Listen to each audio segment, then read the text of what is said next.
Good morning, good afternoon, good evening, wherever you may be watching or listening to us from.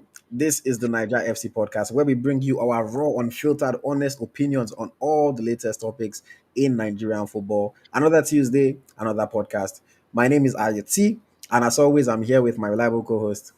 Smith Light, thank you guys for joining. Yes, thank you very much for joining us. Man, Smith, like I was saying, we had a list of things I wanted to discuss today. Mm-hmm. I had asked you to send list. I had developed my own list, and then like a thief in the night, NFF just came and said, "Take, here you go, squad list." So now we have to stop all those other things, and we have to talk about this squad list. But before we get into it, how are you? How is life? How is everything? Not bad, not bad. It's just when they drop the list now, things just change today. I prepared my thought for on the topics we're meant to discuss today, Mm, but things just change. You never know. I was really looking forward to talking about the countdown to the game. The Rwanda appointing a coach, and also the our flamingos playing against South Africa. This weekend. I think that is what they mentioned, but. Super Eagle, the elephant in the room. They came and mm. they changed everything. So what? We're happy. We are good. Yeah, we are happy and we are good. I'm glad to hear that you're well. I mean, I've had a busy day, but it's been a good day nevertheless. I'll Yeah. just give this quick plug before we start, guys. If you haven't subscribed to Rashida Ajibade on YouTube, she launched her podcast, the Rash for Christ podcast, today with a fantastic first guest, Odion Igalo. Man, it was a fantastic episode. Igalo, man, such a great guest. Spoke about so many things about his journey, about his faith. You don't even have to be a Christian to enjoy it. It was just pure inspiration, knowledge. Mhm. Fantastic. Of course, I'm working with Rashidat on this podcast, producing it, everything. You guys should go check it out on YouTube. You can watch it, Rashida Ajibade on YouTube, or you can also catch the replay on her ex Twitter page. But yeah, fantastic one, and of course, it's going to be available on Spotify and other podcast platforms. But yeah, let's get into the conversation for today. As always, guys, you guys know I like to do a review of the past week before we get into the main conversation for the day, just to acknowledge and highlight the different Nigerian players that have performed well over the weekend, and thereabouts. So let me just run through that very quickly. We had Adebayo Adeleye with a decent performance for Enosis in goal. We had Chiamaka that was here with a clean sheet and 4 saves for Paris FC. And of course, we had Stanley Nwabali, who kept a clean sheet, made 5 saves, and was the man of the match for Chippa United. They played a goalless draw over there in South Africa. In defense, Kingsley Madu with 3 blocks, 2 tackles, 9 goals, one for MFK Zemplin. Onyechi Zog with 1 chance created, 2 blocks, and 1 goal line clearance for Perth Glory in Australia. Calvin Bassey, of course, scored a good goal for Fulham against Manchester United, also won 8 goals and was just a thorn in United's, behind. Steven Eze with 2 tackles, 2 blocks, 2 clearances, 3 interceptions, and 4 goals, one for Jamshedpur in India. Leon Balogun, 8 clearances and 10 goals, one for Rangers FC in Scotland. Unfortunately, they lost that game.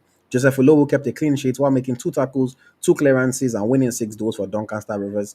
And then we had Chibuike Nwaiwu with a clean sheet, 2 interceptions, 7 clearances, and 8 goals, one for Wolfsberger AC in Austria. And then we also had Adams Friday, kept a clean sheet, made 4 clearances, and won 6 tackles and 9 goals for FC Botosani. We had Kingsley Hizbue with a clean sheet, 2 interceptions and 3 goals, one for Udinese. Hamdi Akujobi won 4 tackles and won 8 goals for Almer City in their narrow defeat against Ajax in the Dutch league. We had Godzilla Polo with 1 goal for AEK Lanaka. We had Olaino with 3 dribbles, 4 tackles, 5 clearances, and 9 goals, one for Nottingham Forest in the English FA Cup. They won that game on penalties, tight one, but they won nevertheless. And then moving over to the midfield, Benjamin Kuku scored a goal for SLNA over there in Vietnam. Tochikunadi with 4 interceptions and 5 goals, one for Zolta Waregem. We had Nnamdi Ofobo with 3 clearances, 5 tackles, and 8 goals, one for Swindon Town. Obina Wobodo, he had 1 chance created, 3 clearances, and 4 tackles for FC Cincinnati. Alassane Yusuf with 3 tackles, 5 clearances, and 6 goals, one for New England Revolution. Suleiman Idris scored a goal for FC West Armenia. Ibrahim Olawoyin was on target for Rizespor, also created 2 chances. Asibuike Okechukwu, 4 tackles and 5 goals, one for BB Ezerumspor. We had John Nkama with 1 goal and 1 chance created for AC Bellinzona. We had Frank Onyeka, 3 tackles and 6 goals, one for FC Augsburg. Ebenezer Akinsomiro got an assist while also winning 9 goals for Sampdoria. Anthony Dennis, talk about him later. 2 chances created, 4 dribbles, 4 tackles, and 9 goals, one for goals. Tepe. James Adeni scored a goal and created 1 chance while winning 6 goals for Hapoel Adera. And then moving over to the forwards, lots of Nigerian forwards actually did well this past weekend. We had Jennifer Echegini with 2 chances created for PSG. Nathan Teller scored a fine goal, created 1 chance, and completed 4 dribbles for Bayer Leverkusen. Francis Eze scored a goal and created 1 chance for Ankara Kekoronguchu. Filippo Tele got an assist with 2 dribbles and 5 goals, one for FC Basel. Rinsola Babajide scored a goal, created a chance, won 6 goals, and also completed 4 dribbles for UD Tenerife in Spain. Emmanuel Ume won a penalty and won 4 goals for FC Zurich in Switzerland. Emmanuel IIOC got 1 assist for MFK Calvina. Alexi Wobi with 3 chances created and 6 goals, one for Fulham. Taufik Ismail, 2 chances created and 3 dribbles, 7 goals, one for Gonik Zapsi. Uchena Ogundu scored 1 goal for Sanio Faspo. Lucky Eze got an assist for Banska. Abubakar Gali got an assist for Slovan Liberec in the Czech Republic. Prosper Oba got an assist for Vitela in Portugal. Samuel Chukwueze scored a goal, a good header for AC Milan. Adetunji Razak got an assist for Novi Pazza. Tolu Arokodare was back on the score sheet for KRC Genk. Monday, A-Team scored 2 goals for Hillerod. Ojo Okonkwo scored a goal for Citadella. Victor Olatunji came off the bench to score a goal for Sparta Prague. Ifeoma Onumonu, 1 goal and 1 assist for Montpellier in France. Gift Monday, 1 chance created and 9 goals, one for UD Tenerife. Sadiq Umar, 2 goals for Valencia. That second goal was a beauty. David Okereke scored 1 goal for Gaziantep in Turkey. Victor Osimhen, 2 goals, one from the sports, 1 chance created for Galatasaray in Turkey. And then our star of the week for this past week was Rashid Akombi, who scored 4 goals for Sheriff Tiraspol over in Moldova. And then our team of the week reads as follows: Umar Bali was in goal, Calvin Bassi, Leon Balogun, and Olaino were in defense, Ibrahim Olawoyin and Frank Onyeka were in the midfield, Nathan Teller, Victor Osimhen, Rashid Akombi, Sadiq Umar, and Ifoma Onumonu made up the attack. So that's the list. That's how Nigerian footballers performed over this past weekend. Smedlai, I'll just throw it to you very quickly. Who impressed you the most this past weekend? Kevin Bassey. I was, I saw the game, and it was so impressed. Last time Fulham played against United, Old Trafford, I went to watch the game, and it was shaky. I think it was the first game of the season. It was shaky, but today, I saw on Sunday he did well. He performed so well. I was so impressed, and he got a goal. So I think if not because of the goalkeeper performance, I think Kevin Bassey would have been man of the match in that game. So, and shout out to Kevin Bassey. I was really impressed with what he did. Fantastic performance, against United. But he ended up that weekend with one tweet. He said theater of dreams. I don't know the meaning. His dreams are coming through in that stadium yeah, now. yeah, his dreams are coming true there. But there's something that he put like a flame or so. I don't know. Maybe the maybe the Old Trafford is no longer. But fantastic performance from Calvin Bassey. And he said his recovery is good, but then so he says go recover, but then so I was really impressed with him. I just hope that he can bring that form again to Super Eagles when we're sending this month. Mm. Yeah, No, fantastic. Very well done from Calvin Bassi. I think yeah. for me, I was largely impressed with Sadiq Umar, I must say. I thought, I watched bits and parts of that his game. I wasn't focused on it because it was a game against Osasuna and I wasn't Mm, too interested. But I thought he did quite well. And that second goal, bro, that second goal.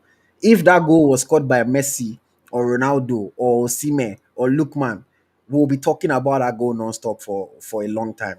It was a mhm, beautiful backyard finish. Wasn't even facing the goal. Caught the keeper off guard. Everyone in the stadium was shocked. mhm, And what I loved the most was I loved seeing the reaction from the Valencia fans. I mhm, started seeing comments. Wow, we finally have a goal scoring striker. We have a striker that has an eye for goal. People were praising him. When they say that it's the people that are closest to you that don't appreciate you.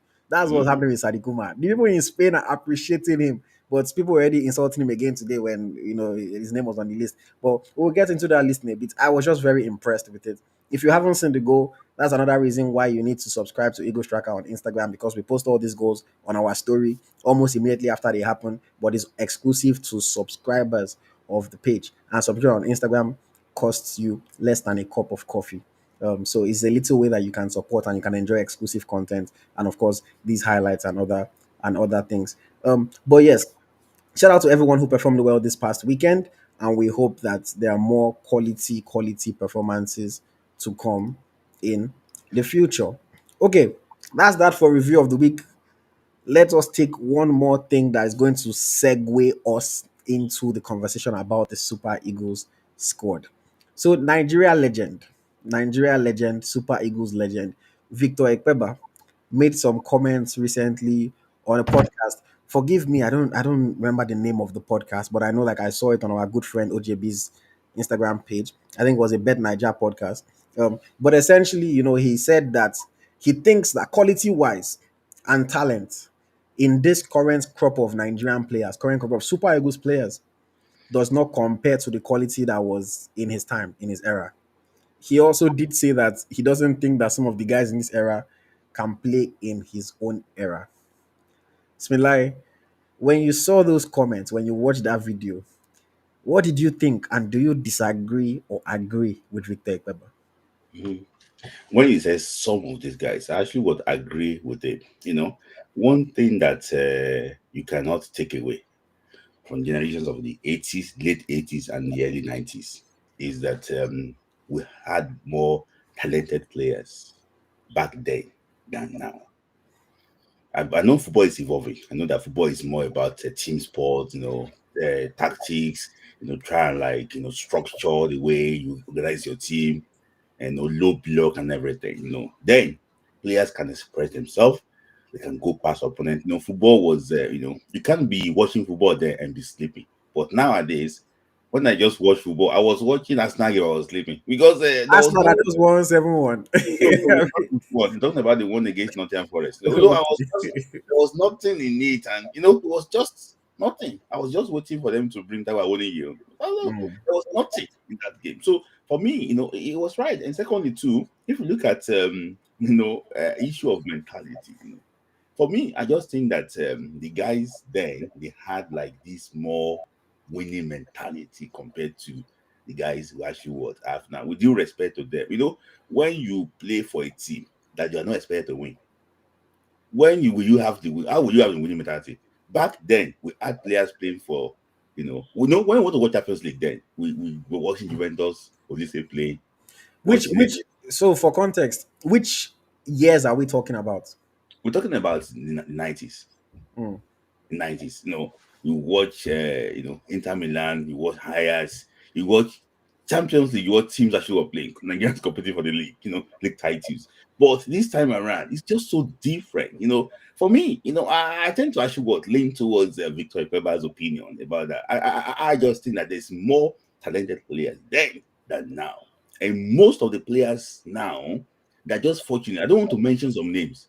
There's some players in the Super Eagles now that would not be in the top 80 in the 90s.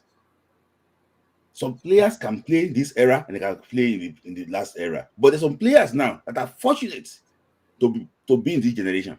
Mm. But because it's just unfair to compare the eras to, but for me, based on what I saw in 1990, 1990s and this generation, come on, the generations actually what are these very, Mm. very talented sort of players. I would say this. I was born in the later half of the 90s. Mm-hmm. So I cannot comment too much on this because I wasn't watching football back then. I was Mm-hmm. in my mother's belly. In fact, I was first in heaven before I entered her belly. So Mm-hmm. I wasn't watching football back then. But what I will say is that this comparison of eras, Mm-hmm.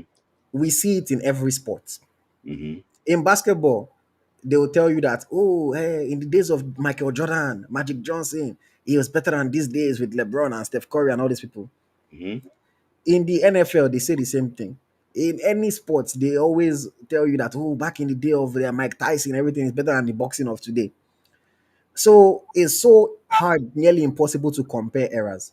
And everybody always thinks that their era was better than the one that came after. Old Yeah. heads always think that, oh, yeah, the sport is getting worse, their era was better, etc. So I'm not going to agree, but I'm also not going to disagree with Victor Ekpeba. I Mm-hmm. just think that a lot of people can or tend to become nostalgia merchants when it comes to Mhm. these conversations. And then they Mhm. start thinking of, wow, I remember those days, we're doing this, we're winning this. Oh, that means these people cannot survive in that world. But Mhm. the truth is that probably they can, Mhm. and of course there will be some that can't naturally. Mhm. Football has definitely changed. When we Mhm. talk about more talented, the Mhm. reality of it is that because of how regimented football has become, talent Mhm. is a prerequisite. Everybody's talented, Mhm. but it's not all about talent anymore.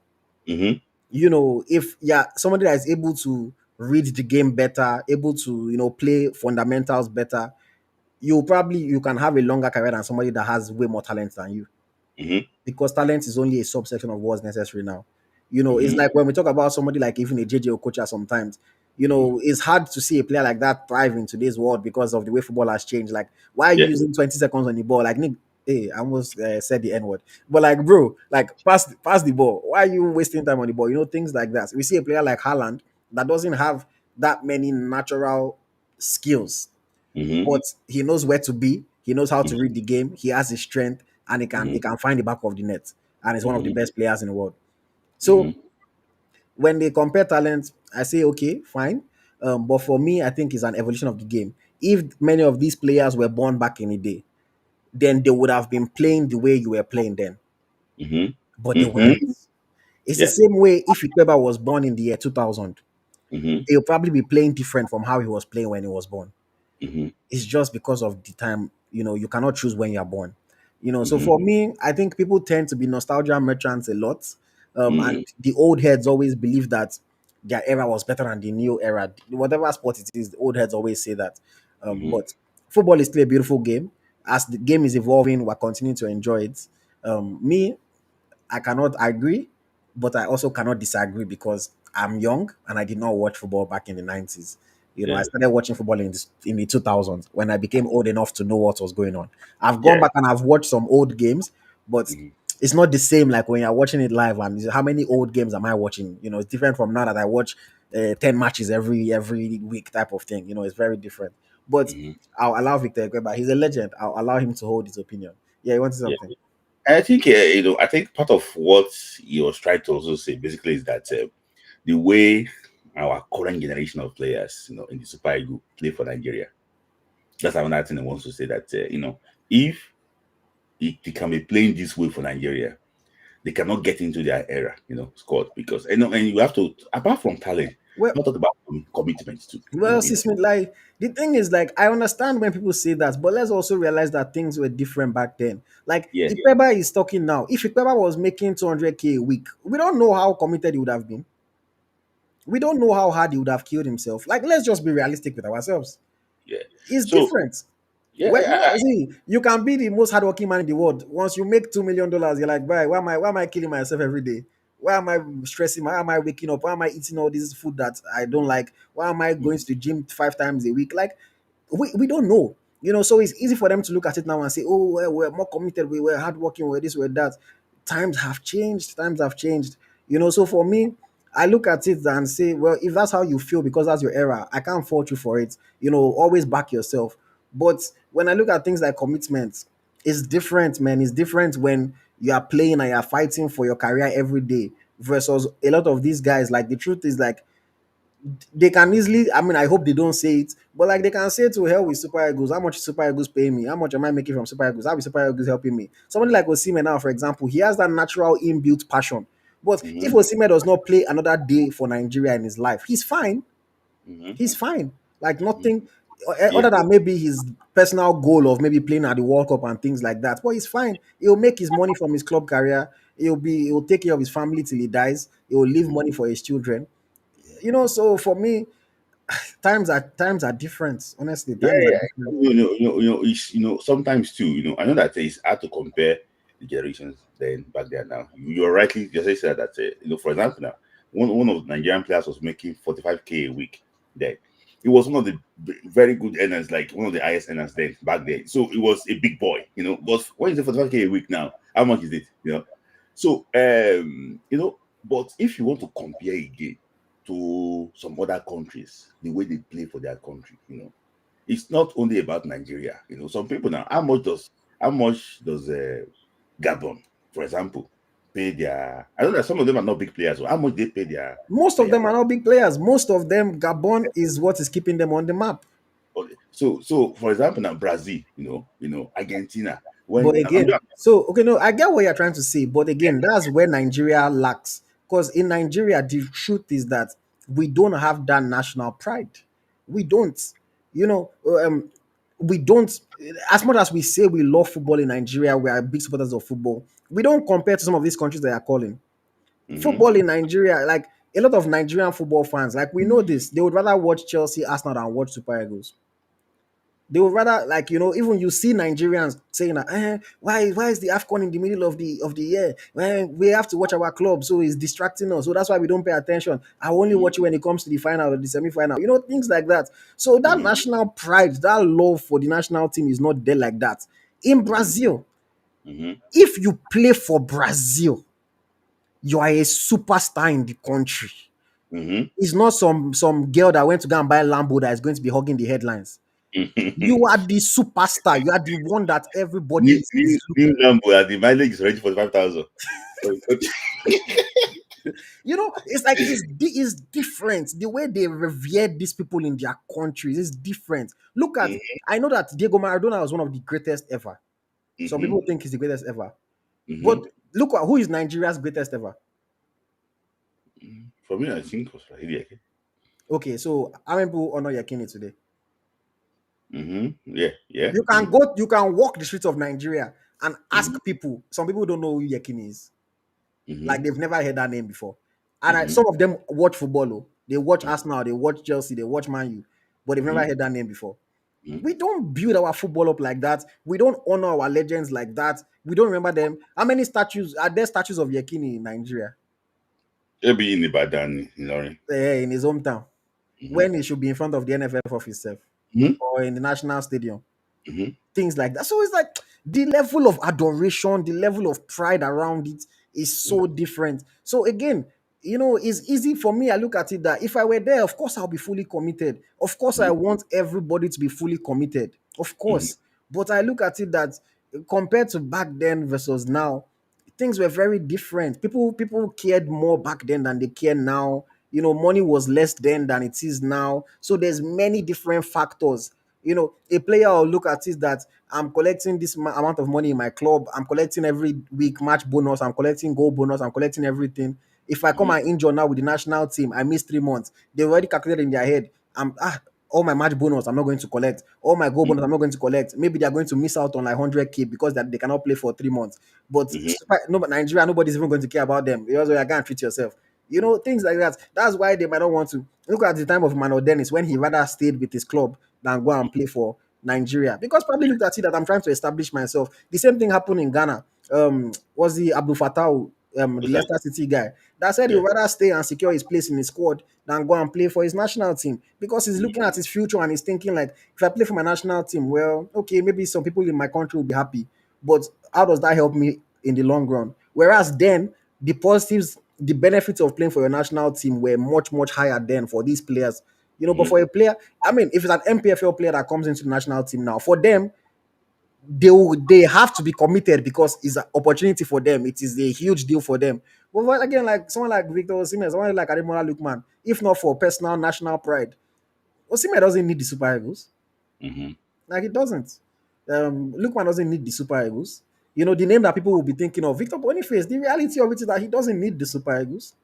The mm-hmm, Super Eagles will add to his career. Don't get me wrong. It will help him increase his profile a little bit more if you can score goals for the national team, playing all these top tournaments. But in terms of his future, in terms of his family, in terms of his life, it doesn't benefit anything from the Super Eagles like that. How much they give him for match bonus is like maybe what he gets for being on the bench in Leverkusen. mm-hmm. Yeah, but there's something that you just do for pride. Yes, but no be everybody care. I know, but that is one of the things that if you don't care, don't come to national team. But that's not that nobody's going to say that. No. No, no, no. That is it. So No, if no. he's See, what's me like? See, the thing is, when I say they don't care, it's not like they don't care at all. They mm-hmm, just don't care that much. They mm-hmm, don't care enough to go and wound. They mm-hmm, want to be there. They want to play. They want to wear the jersey. They want to represent the country. But if it's going to risk their future earnings, they're not mm-hmm, going to. They're not going to gamble that gamble. If it's going to risk injury, they don't want to gamble that gamble. But they want to be there, they want to play, they want to give their best. Mm-hmm. But there's certain things that they just would not go that extra mile. It's like Mm-hmm. we all want to make money, we want to be rich. But there's Yeah. some things that they will tell you to come and do that you say, ah, no, I can't do this for money. As Mm-hmm. much as I want the money, I can't do this. It's the way Mm-hmm. they want to be superstars, they want to be stars in Nigeria. But as much as they want that, there's certain things that they wouldn't do. That's why you see a player, you're like, say, tackle, tackle. But he don't look that grass. He knows say if he tackle like this, his own knee, the skin on his knee will just come out like this. Ah, Mm-hmm. he will not risk that tackle.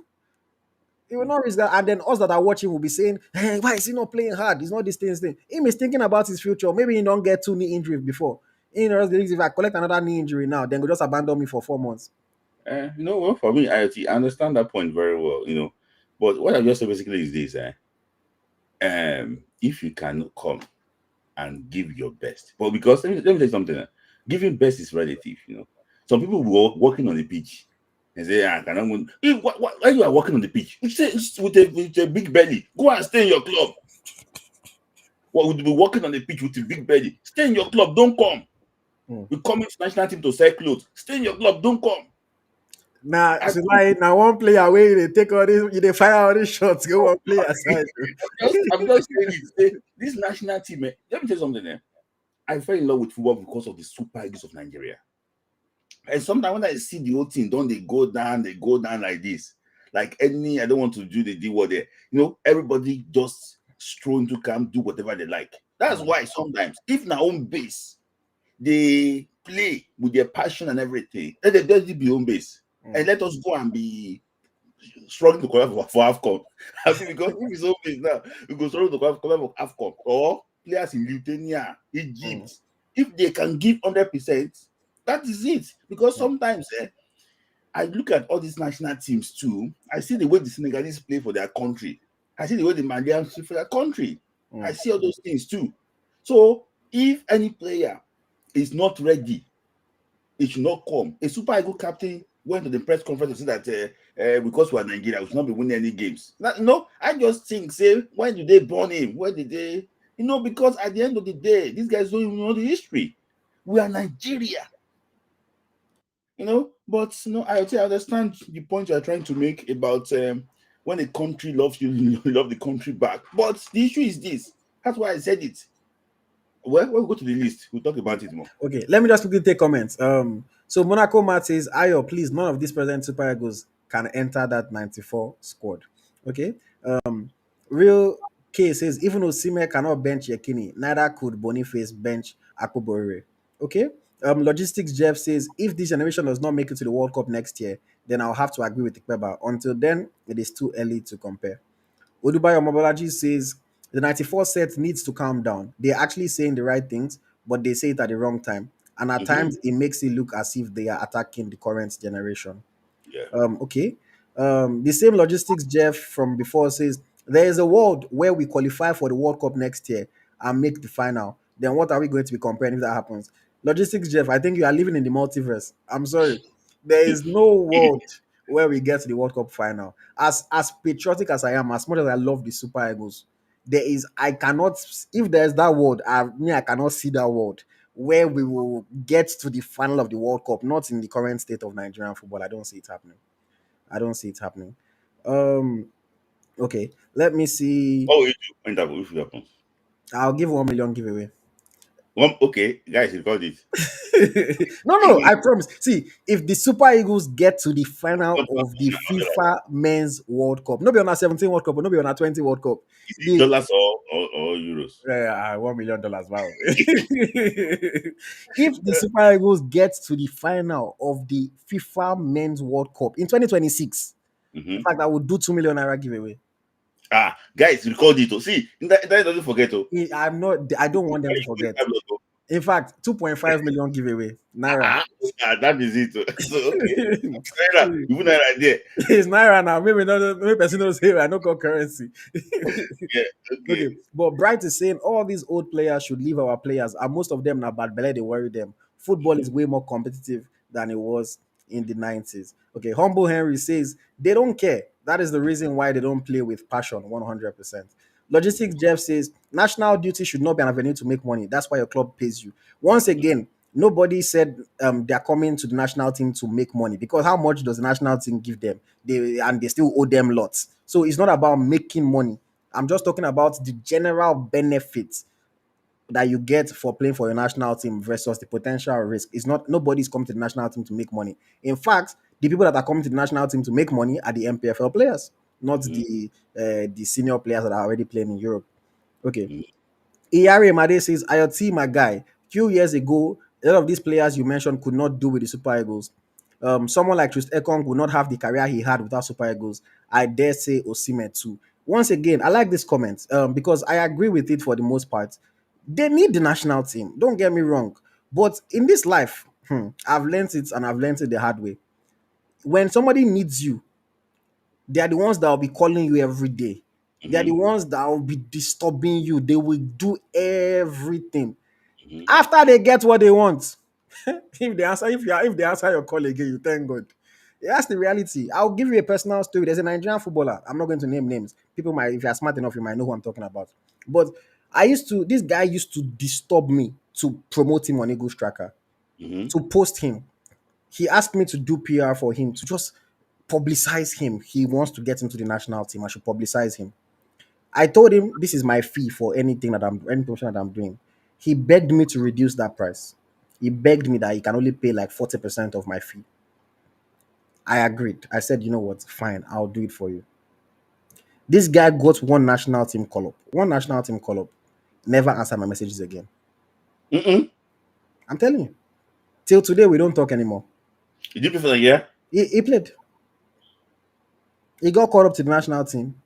He got what he wanted, and he stopped replying my messages.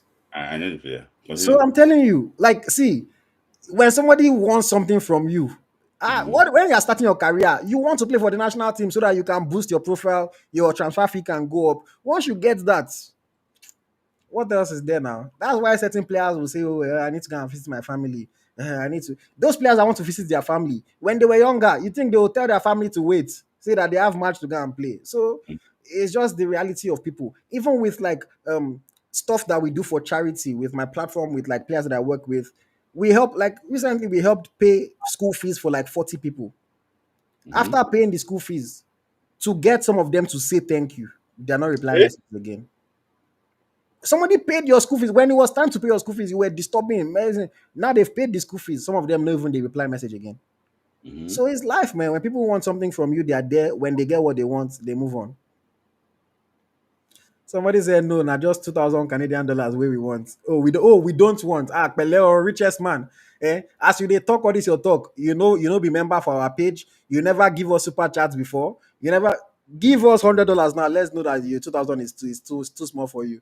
Put your money where your mouth is. Now talk. Oh yeah, give us $100 super chats. Maybe we see your level. Yeah, Ahmed Musa fan. So yeah, come and be If doing. not, Olusegun Ademola, we block you from this life. He say we don't. It's only $2,000. We don't want. Oh yeah, give us $100. Maybe we see say you get level. I beg. Okay. XXX says IoT. What if they go all the way and leave the World Cup? 10 million giveaway. If they leave the World Cup, 5 million naira giveaway. If Nigeria should leave the if Nigeria should leave the World Cup, I feel just give away my house. Sef. Mhm.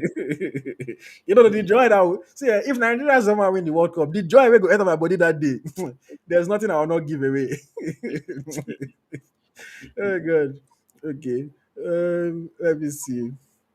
You say I know who, I know who, I know who. I know they confirm, I know they deny anything. No. I know they is it you want this person see? Yes, give us the super chats. Let's see your level. You say 2,000 na small thing for you. Oh yeah, Mhm. show us your level. I never say when you give the 2,000. I say when you give 100, they ask me question again. Mhm.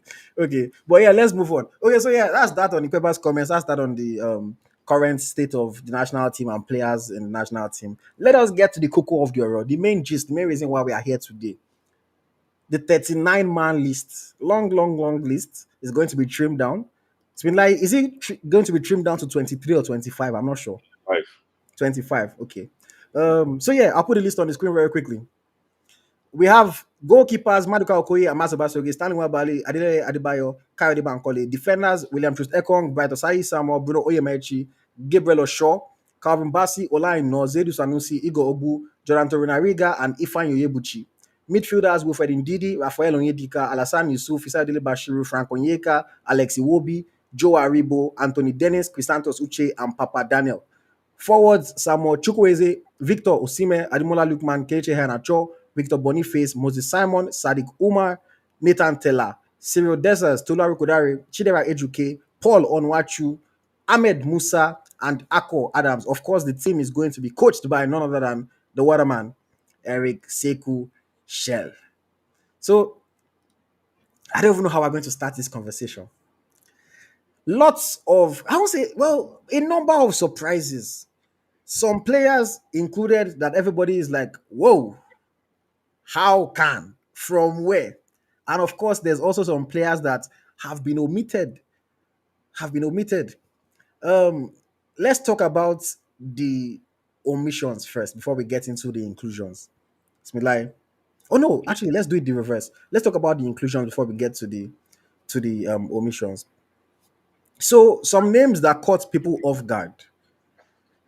In defense, we have a first time call up for Igor. Mm-hmm. We don't know if he's going to be in final team, but Igor has been called up. Smelai, do you think this is a deserved call up? Do you think he has earned the spot? And do you think he can contribute positively to the national team? If there should be any defender that deserve to be called up, when Ajayi is injured, I think Igor, you have followed this guy very well. You've monitored him, across, his move, playing the Europa League too. For me, I think that he can contribute what positively to this team. I think there's still areas in his game that he needs to actually work on, which actually that is obvious. But for me, I think the former under 17 captain to 2017, at least him getting called up is going to be under another good thing that we are promoting a player that was once our under The youth 17 team. player, the youth team, play for the national team. So for me, Igogu coming, excited. I will not say I'm really, but I think he can contribute. Honestly, Igogu will be playing against a striker from Azerbaijan. In all honesty, he'll be playing against a striker, a bench warmer in the Azerbaijan league, Hmm. and I've never scored goal in the last 3 or 4 months. Hmm. Let's just be honest. Also he's not playing against Vinicius Junior. He's not Hmm. playing against Mbappe. He's He's playing not against playing against Lukaku. against That, Lukaku, that cooked him. against against Lukaku. He's playing against so for me, I think come on. This is a game. That's why it's a World Cup qualifier. It's a game he can integrate himself well, Hmm. into the team if he performs well. He can also, you know, take a claim in that team too if he performs well. So I just hope that he can get all his acts together and do well. And you said, can he make the final team? He's gonna make it. Hmm. Hmm. Mhm. Okay, let's see. Let's see. I mean, I Mhm. saw an announcement today that his club was celebrating his first call up. So that kind of gave me a hint that maybe he's actually going to be in the final team. And I will say this: he has been having a good season this season. Mhm. So he's somebody that his name has been in and around the conversation for some time now. This season has been good for him. He's playing in the Czech Republic. If he plays for the national team, it's going to boost his profile. It's going to give him opportunities to maybe go to a bigger league. I like Igor Obu as a player. I like him as a footballer. I like him as a guy. Doesn't talk too much, doesn't do too much, but he's improving as a player. The Mhm. truth is, I said this on the last episode of the podcast that there's no defender right now that excites me that much. Mhm. And I won't lie, Igor doesn't excite me that much.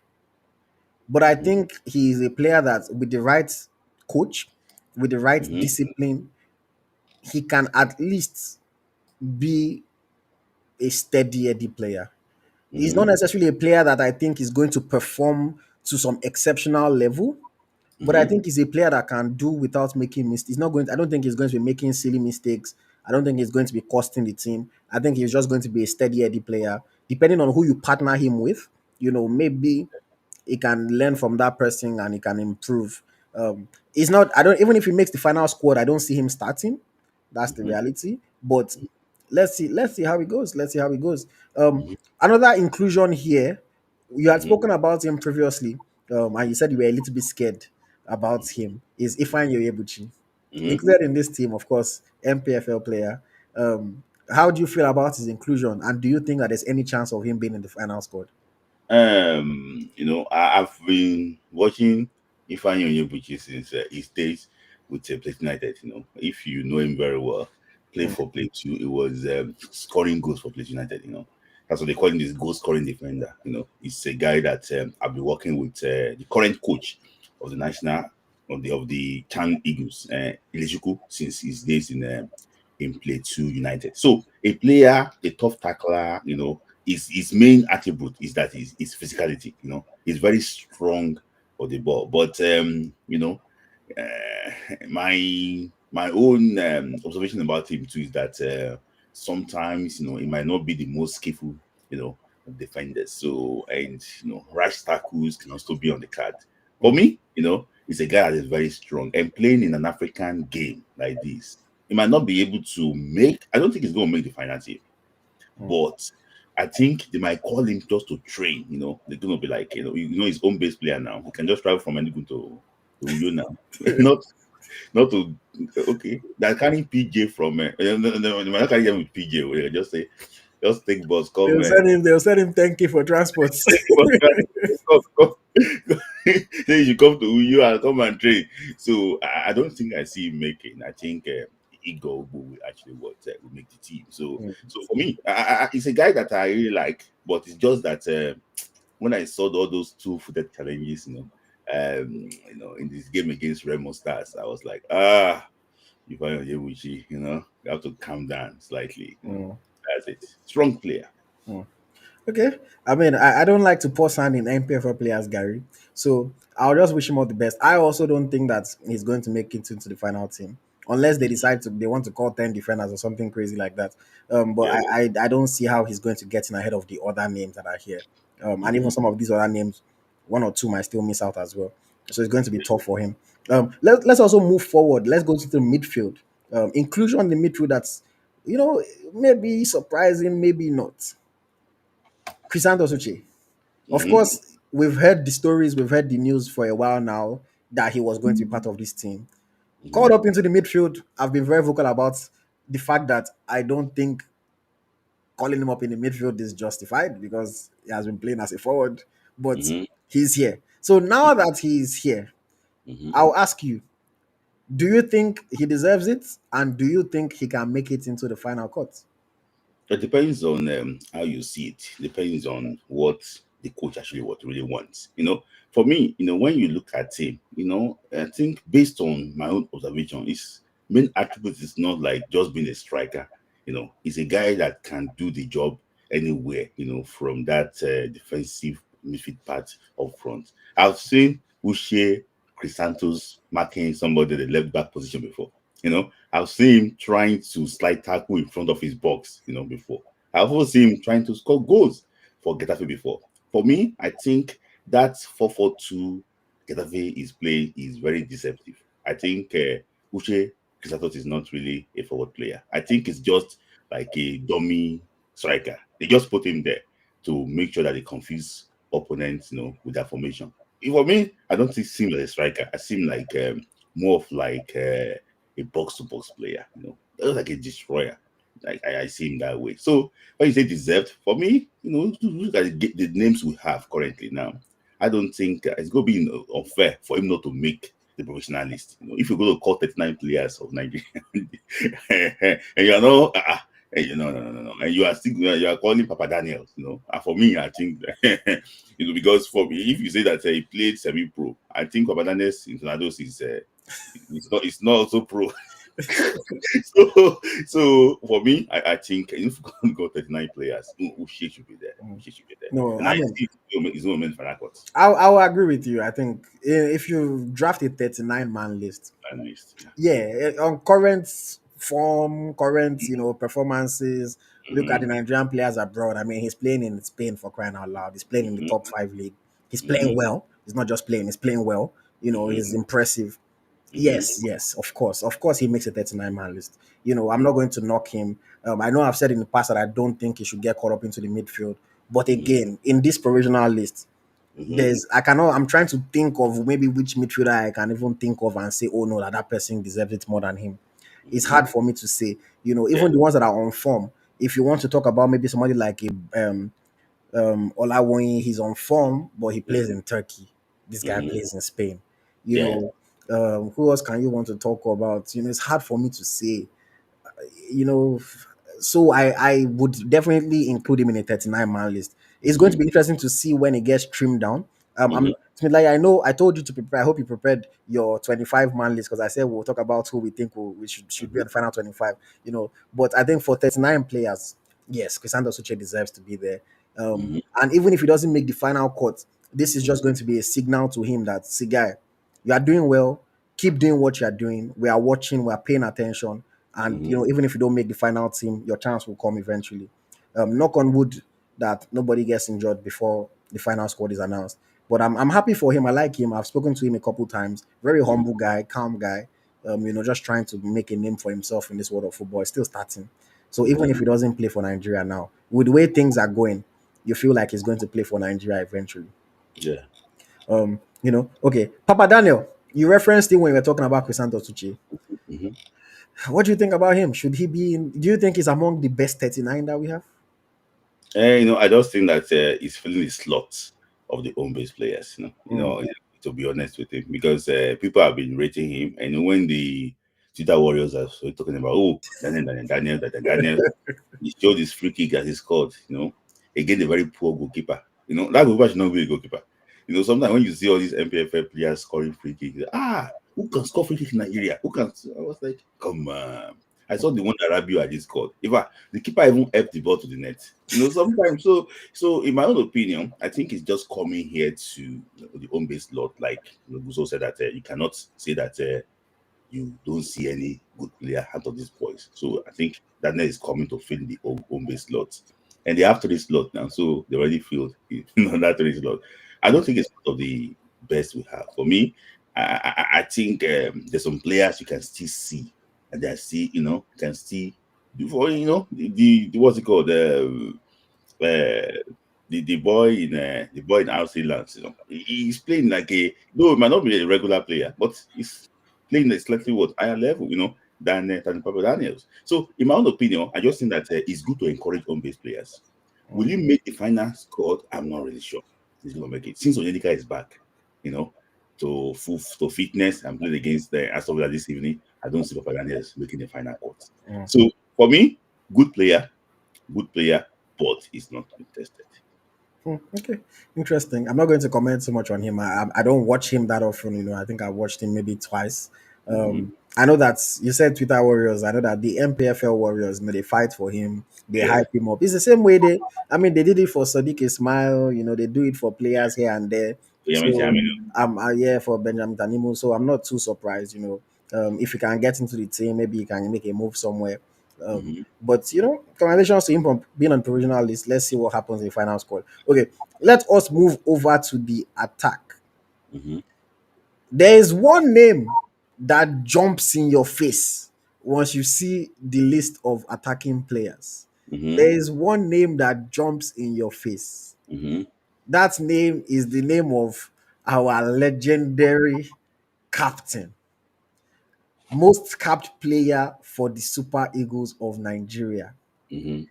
the governor, king Mhm. of the north, Mhm. Ahmed Musa. Mhm. It is 2025, and Ahmed Musa is once again on a Super Eagles squad list, albeit Mhm. provisional. Yeah. Should I go first, or do you want to go Go, first? go first. Go first. Go to the fire line first.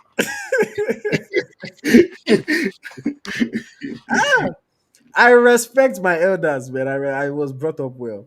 I Mhm. respect my elders. I respect legends of the game. I respect those that came before me. Mhm. But how in Tinubu's Nigeria, in this God's earth, how on earth is Ahmed Musa on a Super Eagles squad list in 2025? Mhm. How? What is he doing? Mhm. What has he done? Mm-hmm. Can somebody put up a solid argument for me to convince me that Ahmed Musa is among the best forwards that Nigeria has to offer right now? Mm-hmm. Eric Shell, I thought you were coming to give us a new dawn. I thought Eric Shell was coming and is not going to be able to be manipulated by the officials. Mm-hmm. I thought Eric Shell was coming and he was going to stamp his foot down. This is a sign that shows us that he is not in charge. Honestly, this is a sign that shows us that he is not in charge. Mm-hmm. I don't care if Musa makes the final list or not. I do not care. This is a sign that Eric Shell is not in charge. Because if he is, Eric Shell cannot beat his chest, put his hand on the Bible, and tell me that he thinks Ahmed Musa is one of Nigeria's best. How many forwards are here? Are they like 15? You're telling me that he's one of the best? Telling me that Ahmed Musa is better than Chuba Akpom? Telling me that Ahmed Musa is better than some other players? I don't want to start listing names.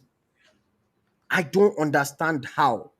Ahmed Musa, you've done so well for Nigeria. For God's sake, just retire. A good dancer knows when to leave the stage. I hate the fact that I have to come and talk like this about a legend. I hate the fact that I have to come and talk like this about a player that I respect so much, about a human being that I respect so much, somebody that has done so well for us, somebody that has scored the most goals for us in the World Cup. He doesn't deserve what I'm saying. He doesn't deserve what I'm saying. But the fact that he keeps on allowing them to include him in these kind of dubious decisions, he's going to be on the firing line for sure. MPFL. Yes, he joined the MPFL, started with a bang. Okay, and then what happened after? Does he even still play week in, week out? There is no justification. There is no explanation that makes sense. Is he coming to motivate? Is he just there for inspiration? Is he trying to find a move back to Europe? These are the questions that I'm asking myself. And unfortunately, these are the questions that nobody will answer. I do not understand. We're talking about 2025. In 2014, of course, it was the first name on the list. 2025, we are going for the World Cup. Remember 2022? We were going for the World Cup. They put Ahmed Musa's best friend in the list. We saw what happened against Ghana. See, a team is only as strong as its weakest link. A team is only as strong as its weakest link. I do not understand how Ahmed Musa can make this list. I do not understand. I can see some people are making some silly justification. Somebody said, has the other wingers done enough to displace Musa? Huh? Has Musa done anything to deserve a spot? You say not displace. Can you displace what's not there? Musa should not even be in the conversation. Even if every winger is flopping, Musa is not in the conversation. He's not in the conversation. Somebody said he was selected due to his strong leadership qualities, inspiring his teammates to perform at their best. Let him come and be a coach. Let's know that he's a coach. I mean, they've put some unlicensed coaches there before. They can put him as well to coach. Let's know that that's what he's there to do. No need to take a spot. Let him come and coach. I mean, the player coaches exist. I mean, we in MPFL we even have player CEO. So a player coach is not a huge deal for us. It really does not make any sense to me. And I cannot understand how people can be trying to justify it. Now I know Musa always has the backing of the Northerners. Whatever happens, they respect him. And I get that, his loyalty. But let's be honest here. Let's talk like football people. Let's talk like people that have no bias or no inkling towards one person or the other. How can Ahmed Musa be on a Super Eagles squad list in 2025 now? Let's be serious here. Let's be serious here.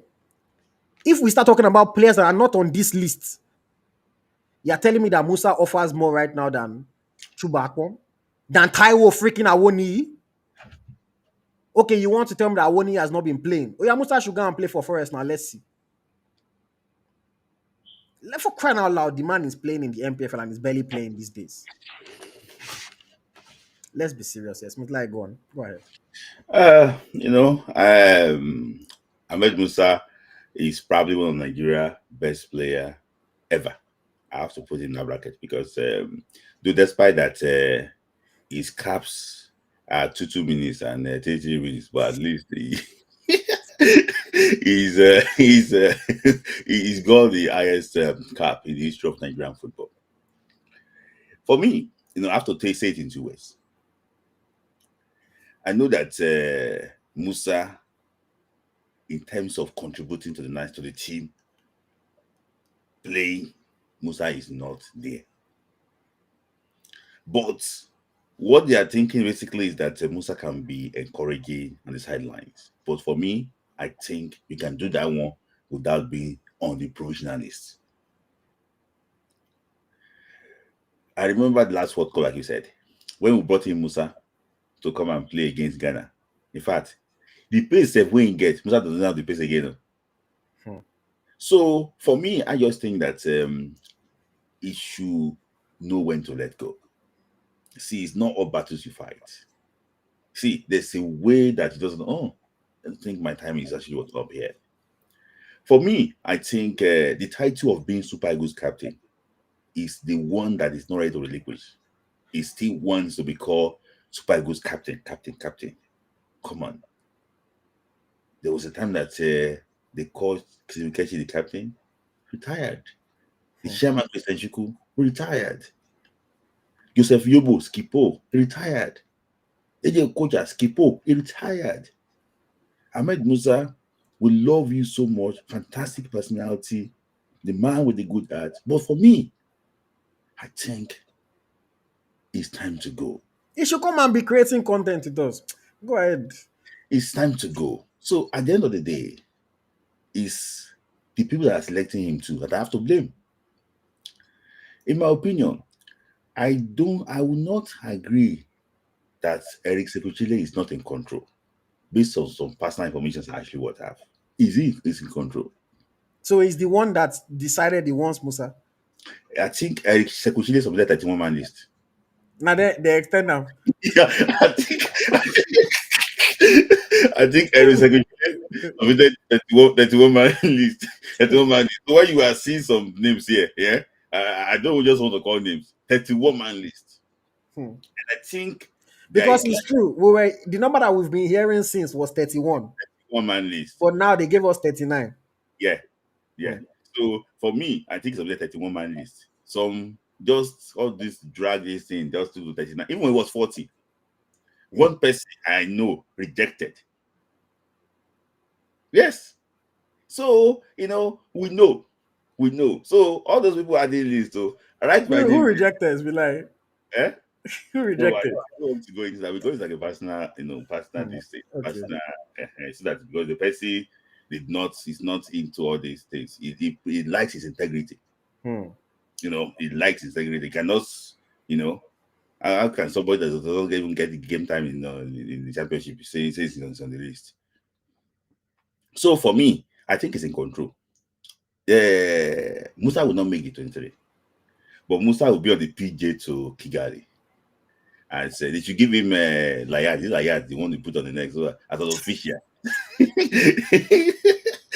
so, it can just be supporting the team on the sidelines. For me, I think we should not be having conversations about Musa being in Super Eagles again. I just think that Musa should let go, and just hand over because now you need to allow Ekong to enjoy his tenure. Ekong will retire very soon now. Now, vice captain go allow Ekong retire with. If you say that your tenure just end before Ekong go now, so that you can call Ekong full-time captain. But Because for all of us don't move on from Musa. Ekong is our captain. yes, yes, but we still have to like talk about this guy. So yeah, I am disappointed that his name is there, but it's not Elizabeth. Hmm. Okay. I can see Emeka says, I like Musa because he brings 100% on each game he's playing. That's why he would be selected. But other good players bring 70% most of the time. I hate to be the one, the bearer of bad news. I hate to break it to you. But in 2025 March, Musa's 100% is like 40% of other players. Mm-hmm. I hate to break it to you. So even if those players are playing at 70, 80, like you say, Mm-hmm. they are still doing double of what Musa is doing. Mm-hmm. Musa is not playing at any high level, and he's not even playing that often anymore. Like, if they maybe did the squad when he first made his debut and he banged in 2 goals and it came ahead, you can even say, he's on form. What's when last the Musa score goal? Mm-hmm. Like, what are we talking about? And it's crazy to me that people are justifying it. It's Mm-hmm. actually crazy to me. Like you said, let him wear lanyard. Let him okay, coach. We know say okay, now coach be this. I have no issues, Mm-hmm. or maybe they wear lanyard. Team psychologist. I know say okay, he's there to motivate and to inspire. Team psychologist, fine. Mm-hmm. But if you say play, this squad list that I'm looking at is a list of players. They did not Mm-hmm. include coaches on this list. Mm-hmm. It is crazy to me. I cannot understand how anybody justifies it. I do not want to be disrespectful to a legend. I love Ahmed Musa as a footballer. I love him as a player. He has done so well for himself. He has done so well for Nigeria. But brother, let us be realistic here. In 2025 March, there is no reason for us to be talking about him in this conversation. And he sets himself up for dragging. He sets himself up for insults. Then when people now talk, you will now say, hey, Nigerian fans don't respect legends. Nigerian fans don't this, don't do that. If legends have no know when go come out, come on now, let's be serious here. Let us be serious here. Let's go into some of the players that missed out. So some names jump out of of the screen, or well, their lack of inclusion jumps out of the screen. But let's start from the defenders. One of the defenders that a lot of people were clamoring for was Leon Balogun. Mm-hmm. I know that Leon Balogun is currently disappointed not to be included in this squad. Mm-hmm. He really thought he had a chance. He really did. Yeah. Because he has been having a decent season for Rangers. Mm-hmm. And it's not like we have that many fantastic centre backs right now. And then Ajayi is also injured. Leon really thought he had a chance. Mm-hmm. Smidlai, do you think Leon Balogun should have been in this 39-man list, or are you fine with his omission? For me, I think his submission is not based on what Leon is doing on the pitch. Hmm. His omission is based on the status quo that was there before Eric Saguchile joined the national team. Hmm. So it's just because that some people were not really actually pleased with him. That was that was it. There was nothing. There's no ifs or buts about it. You know, because one is very vocal. He can't be doing something wrong and will not talk about it. I think that is the issue. For me, I don't know. I told someone that maybe you should write letter of apology. I mean, what do they call it? That you publish it on Nigerian newspaper because that's what they did. When you go to court in Nigeria, I say, publish apology letter on all social media and 3 newspapers. Hmm. They ask you to do it. Maybe you should do that. But for me, I don't think what he said on the podcast was wrong. Some people use Nigeria to camouflage. What Hmm. they do is that they have their own personal interest that they want to use the country to achieve. Hmm. So, in my opinion, I don't think that I think it deserves to be there. But if he's not included, somebody should give him an explanation why you are not there. So, in my opinion, I just think that it's just really, really sad, that it's not showing. I think that it deserves to be there. I think that if you want to look at it, one thing that the team is lacking currently is leadership. And I think that Balogun can provide it one way or the other with his performance. I've never seen him on the pitch, but I think he can lead by example, with his Hmm. performance and everything. And he's someone that normally hold Ekong by his hand, normally hold Ekong and just to make Ekong and Shuwot, compliment Ekong very well. So for me, I think that if you're not inviting him, at least you have to explain to him why Hmm. he's not there, not just this blank out. Hmm. It's really unfair. No, it is. I think it is very unfair. I think it is very unfair. It is. It shows once again that There's too many people that are negatively influencing the decisions that we make in our football. With all due respect to anybody, I would have selected him ahead of Ifeanyi. I'd have selected him ahead of Jordan. I'd have selected him ahead of Igo. He's been there, he's done that, and he's performing well. He's playing well. And Mm-hmm. Leon is one of those very, very realistic players. Mm-hmm. When he's off form, when he's on the bench, he knows, okay, yes, it's going to be difficult. I probably don't deserve to be in the team. Mm-hmm. But when things are going well, when he's doing well, you cleared his teammates, Cyril Dessers. Mm-hmm. Is it that you were watching Dessers, but you were conveniently not watching the center back? It's like how do you not include him? Mm-hmm. Again, when people say things about they've iced him out, it's Mm-hmm. about because he spoke up. People like the NFF communications director will say, oh, that he needs to debunk the story, that is not true. It's Mm-hmm. not because of anything he said. Mm-hmm. But then you make decisions like this. Mm-hmm. How do you not expect us to get into those kind of assumptions and conclusions? Mm-hmm. 39 players, 1, 2, 3, 4, 5, 6, 7, 8, 9, 10 defenders. You're telling me that Leon is not among the best 10 right now? Mm-hmm. Come on, guys, let's be serious here. Let's be real. Mm-hmm. I think it is disappointing. It is a shame. I know that Leon is sad, but I know that he's a tough guy. He'll get used to it. I Mm-hmm. think that this is this is only giving me more ammunition for what I will ask him in my podcast with him. Mm-hmm. Because I have an episode coming up with Leon. It's Mm-hmm. interesting because I intentionally said I didn't want to record the podcast until after the list was out because I thought he will make the list. Honestly, I thought he will make the list, and I was thinking that I will ask him about coming back into the team. Mm-hmm. That's what I was thinking. But now I have to ask him about not being in the team. Mm-hmm. It's disappointing. I Yeah. like Leon Balogun. Nobody can forget the Oyinbo War Mm-hmm. and that partnership that they had and how they served us.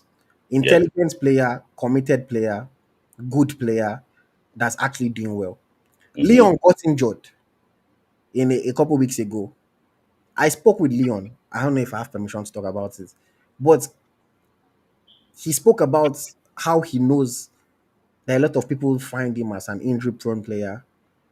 People think that he's always injured when it's time for the national team. He worked so hard to come back. Mm-hmm. He worked so hard to come back before the team is decided. He did. He worked so hard because he genuinely thought he's having a good season and Mm-hmm. this would be a good chance for him to come back into the national team. He genuinely thought that. Mm-hmm. And the fact that he's not here is disappointing to me. I know that it's disappointing to him as well, but I wish him all the very best. I wish him all the best. You know, Yeah. I'm sad about it. Again, I that's why when I say Eric Shell is not in control, you tell me Mm-hmm. he is. But I don't know if Eric Shell can justify and say it was my decision.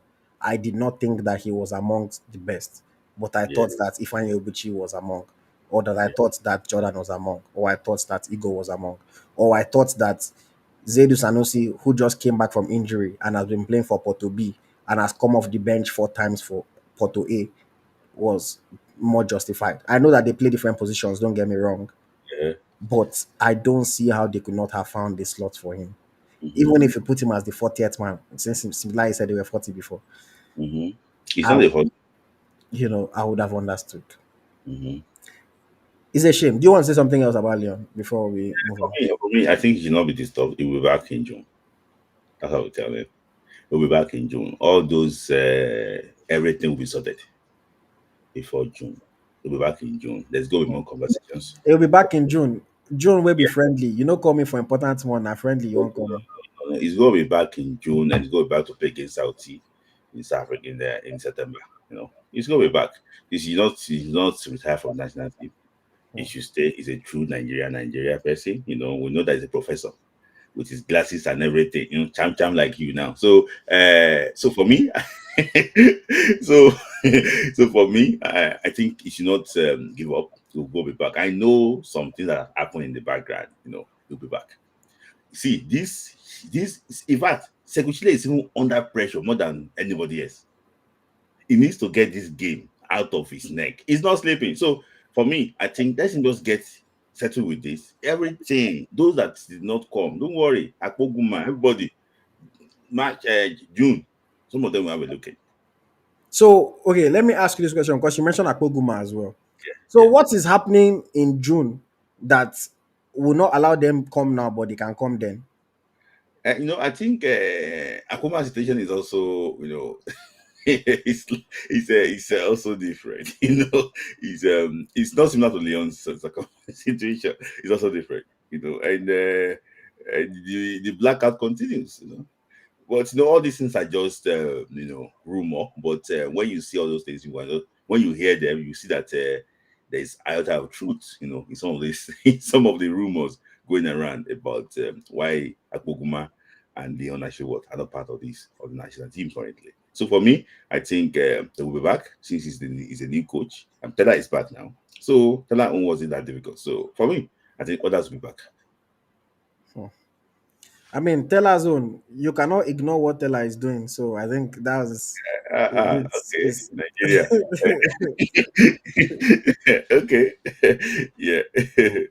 okay. Another name that a lot of people were expecting to see missing out Mm-hmm. from a 40 or 39 man list. Mm-hmm. Taiwa Woni. Mm-hmm. What do you think? Okay. You have to force. Okay. Let me just say something. Taiwa Awoniyi, for me, even if they call him up, he will not answer because he knows that this is not going to be one of the best season for him. It was thought it was a Nottingham Forest top man. And suddenly Chris Wood has been doing well. So for me, I think he rather concentrate on his club. Other strikers are doing well. It's not as if when he comes, he will play. Last time Gabon called him to play, they brought him in 2 minutes to the end of the game against Rwanda and Kigali. He didn't kick a ball in Uyo against the Republic. So when you're calling him to fly under 14 hours to Rwanda and everything to come and sit on the bench again, when he's back in form, I wouldn't even come and play. Even if they call him up, I don't think Tao will come. I think he's focused. He's not. He's focused. Is someone that knows exactly what he wants, and I know that when he's fully back, you know that he's ready, and he will come and challenge the top guys down in the national team. So I know some information that are not meant to say here. We have not say. So even if they call him, he has his own self-respect. Not that I don't want to mention it as I've mentioned here that they will still come safe if they don't have it. So, but this man is a top man. He cherishes his integrity more than anything. Mm. Somebody, I'm not going to talk too much about Taiwo. But somebody said we have better strikers than Awoni now. He will not play. Again, nobody is saying they're no better strikers.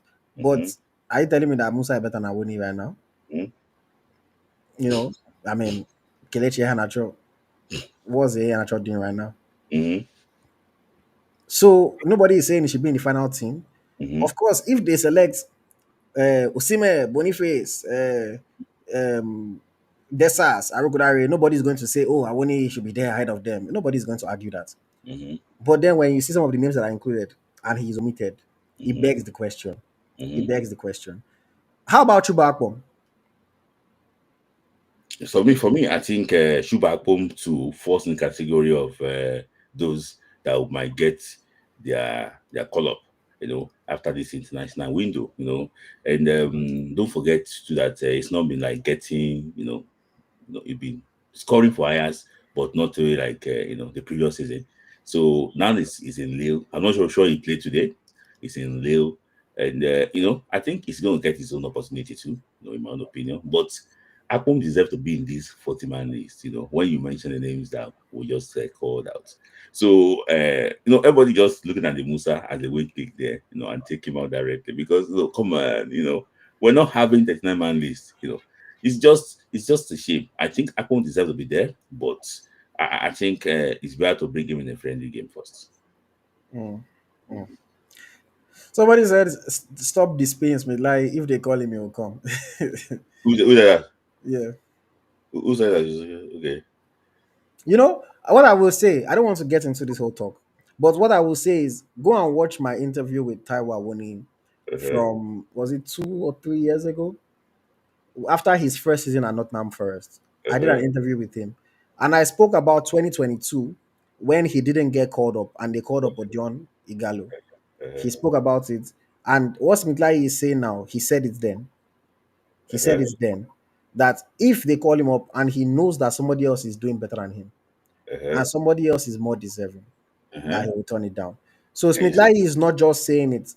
Go and watch that interview on my Mm-hmm. YouTube channel. You'll see it. Taiwo Mm. Awoniyi has said the same thing I mean, before. we share Now his you might say, "Oh, he's lying. Oh, he's pretending," but he has said it himself. And mm-hmm. knowing Taiwo the way I kind of know him, I believe that is something that he can do. Mm. Um, but let's talk about another player that was included. I kind of mentioned him. Senior man Kels Mm-hmm. played for Sevilla, did not bank, went on Mm-hmm. loan to Borough. Mm-hmm. Now Borough fans are tired of him, Mm-hmm. but is still among the 39 players getting called up to the national team. Mm-hmm. Do you think that senior man is too much of a senior man to miss out? Or do you think that he is actually deserving of a spot in this squad? And I don't know, maybe some people that are listening to me will know that I came out one day. I said that so one person that is listening here gave me an information that the first name I on the list is Yanacho, and says go be on the list. Hmm. Me, I think Yanacho is funny to the category of Musa now, honestly. And it's a shame that there's some times that you have to let go. The performance in his last game for Nigeria against Benin Republic away from home and against Rwanda at Tomin Uyo have been like shambolic. For me, it's not been doing well for his club. These last goals come in the Copa del Rey against a lesser opposition. To tell you the level is dropping. He went from La Liga to Championship. Now he's not even getting playing time in Championship. He's not. He's coming in. When he started the first two games, he's been coming in. I'm hearing that it's a very good training material. Like it trains very well. But it's not showing it. Eh?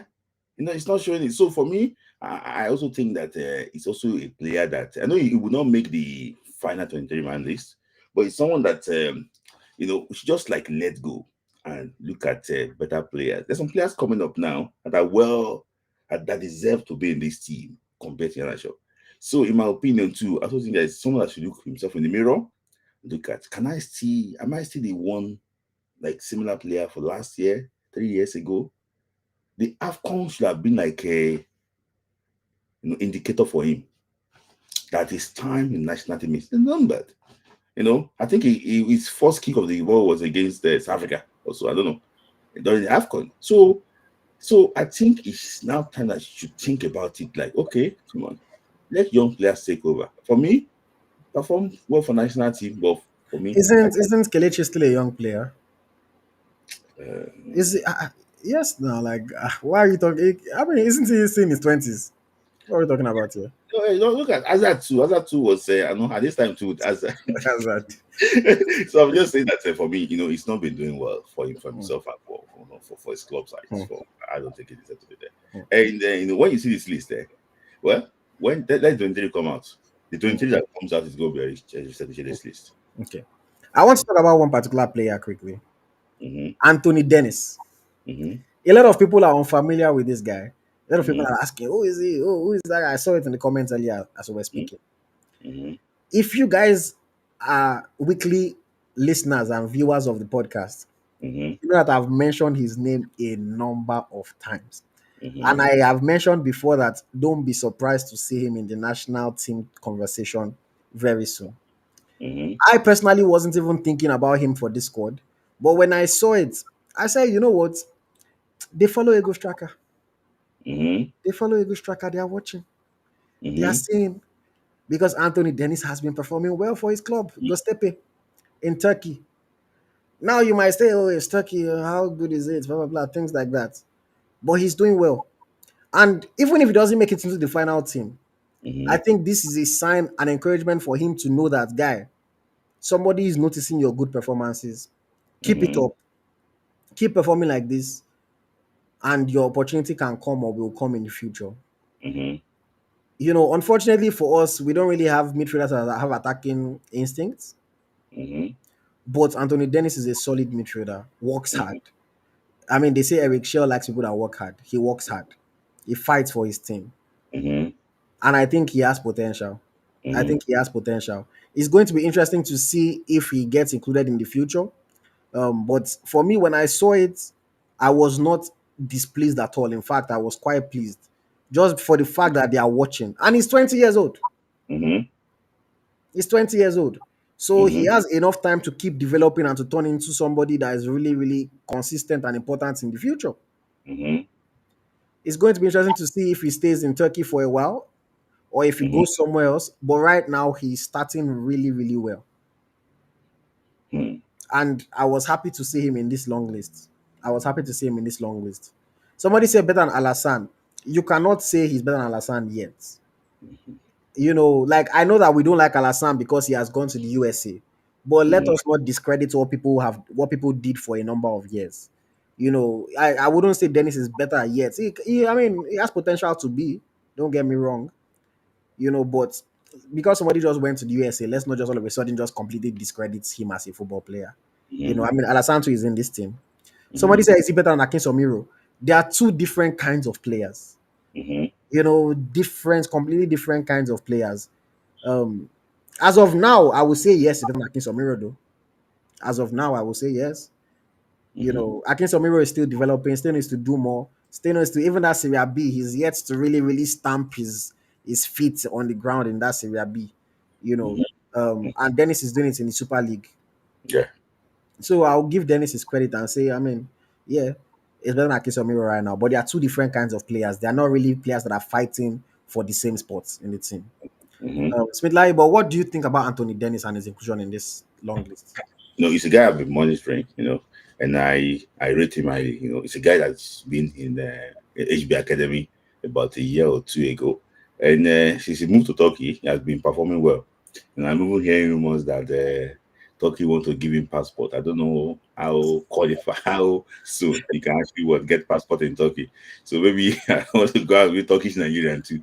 I don't know. Maybe I'm going to explore that. So for me, I think he has been doing very well. And also, I heard about rumor of him moving to Stuttgart. In Have been Germany. in Germany. I also heard that even his club already is it Gotepe as well.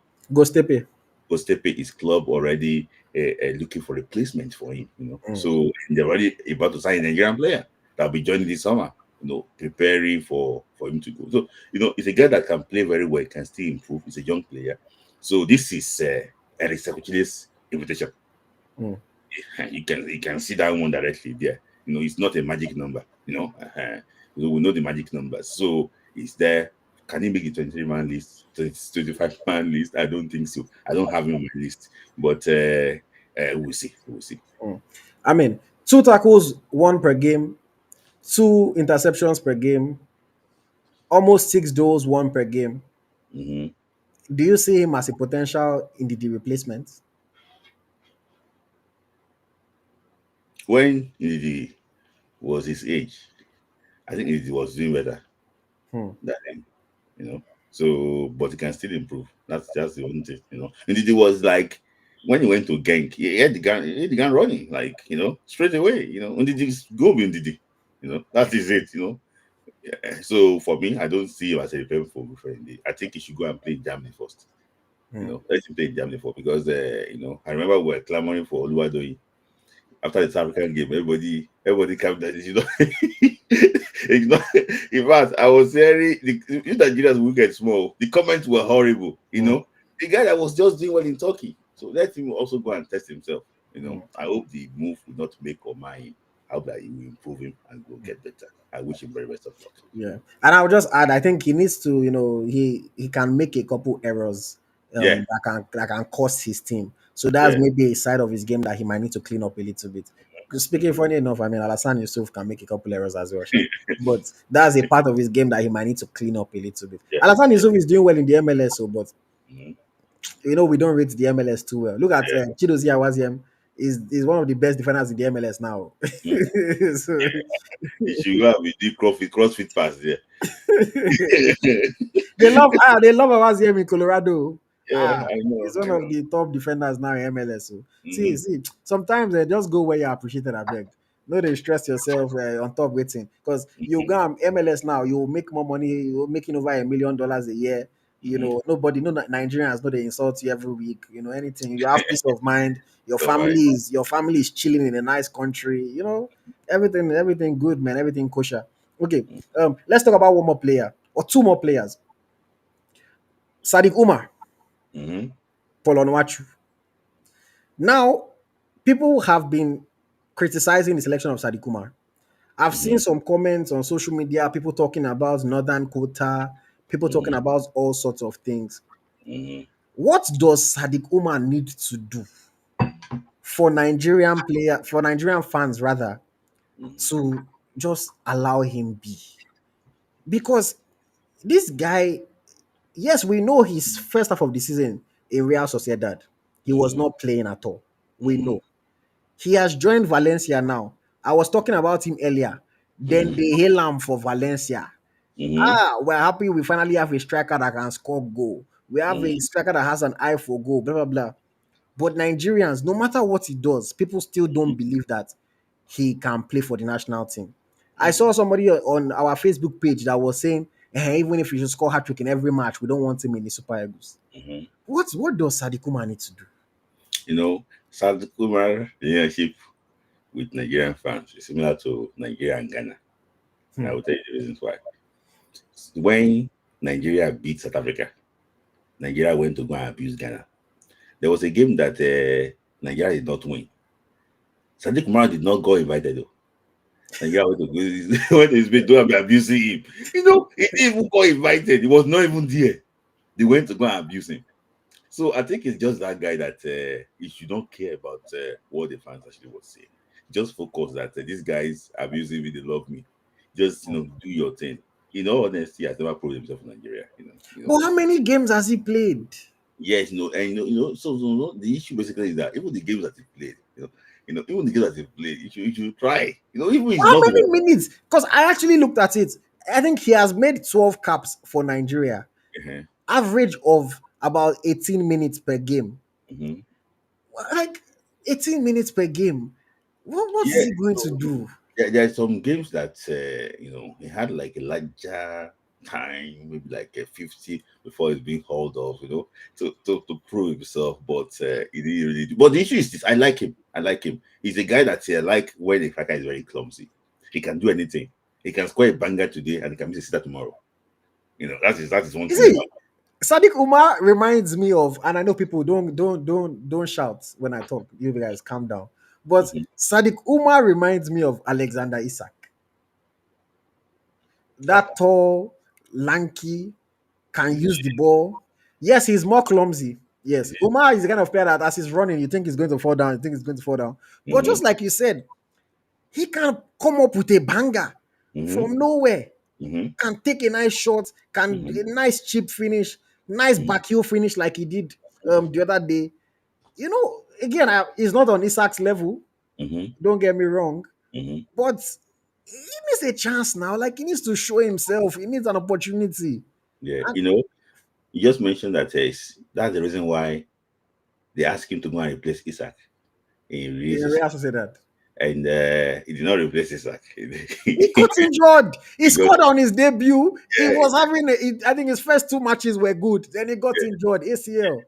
ACL. Yeah, he got ACL. I remember was it against Atletico? I don't know. There was one game he scored against Atletico, and maybe the next game was the one I actually got injured. I was following him to there. He's a guy I like. If you remember him, lots of guys should know him that he scored a lot of goals for Nigeria at the Olympic Games. Last time we went to the Olympic Games. So you know, it's That just was that. that Ekong set. Yeah, that was Ekong 2016. That's almost 9 years ago now. So I just think that is a guy that Nigeria love to hate, hate to love. I don't know how to actually what to put it, but if it's called a goal that takes Nigeria to the World Cup, ha, Nigeria will never forget him. Hmm. So if think about what he can do for Nigeria, not what Nigeria can do for him. So I think I just think that he can actually what come and do well. For sometimes too, IoT. Don't talk about this decision making.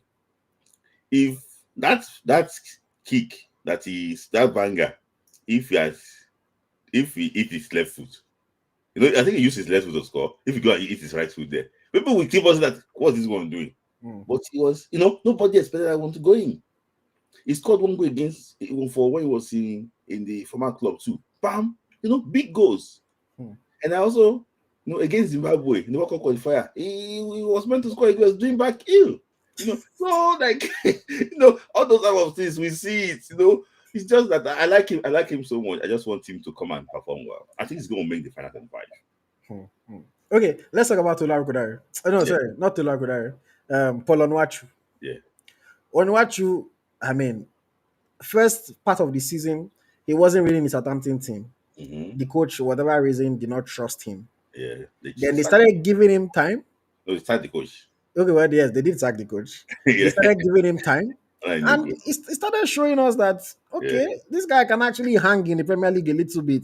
Was Mm-hmm. showing some quality, got some assists, scored a Mm-hmm. few goals, Mm-hmm. and now he's in this team. Some Mm-hmm. people are saying, what's on what you doing there? What's on what you doing there?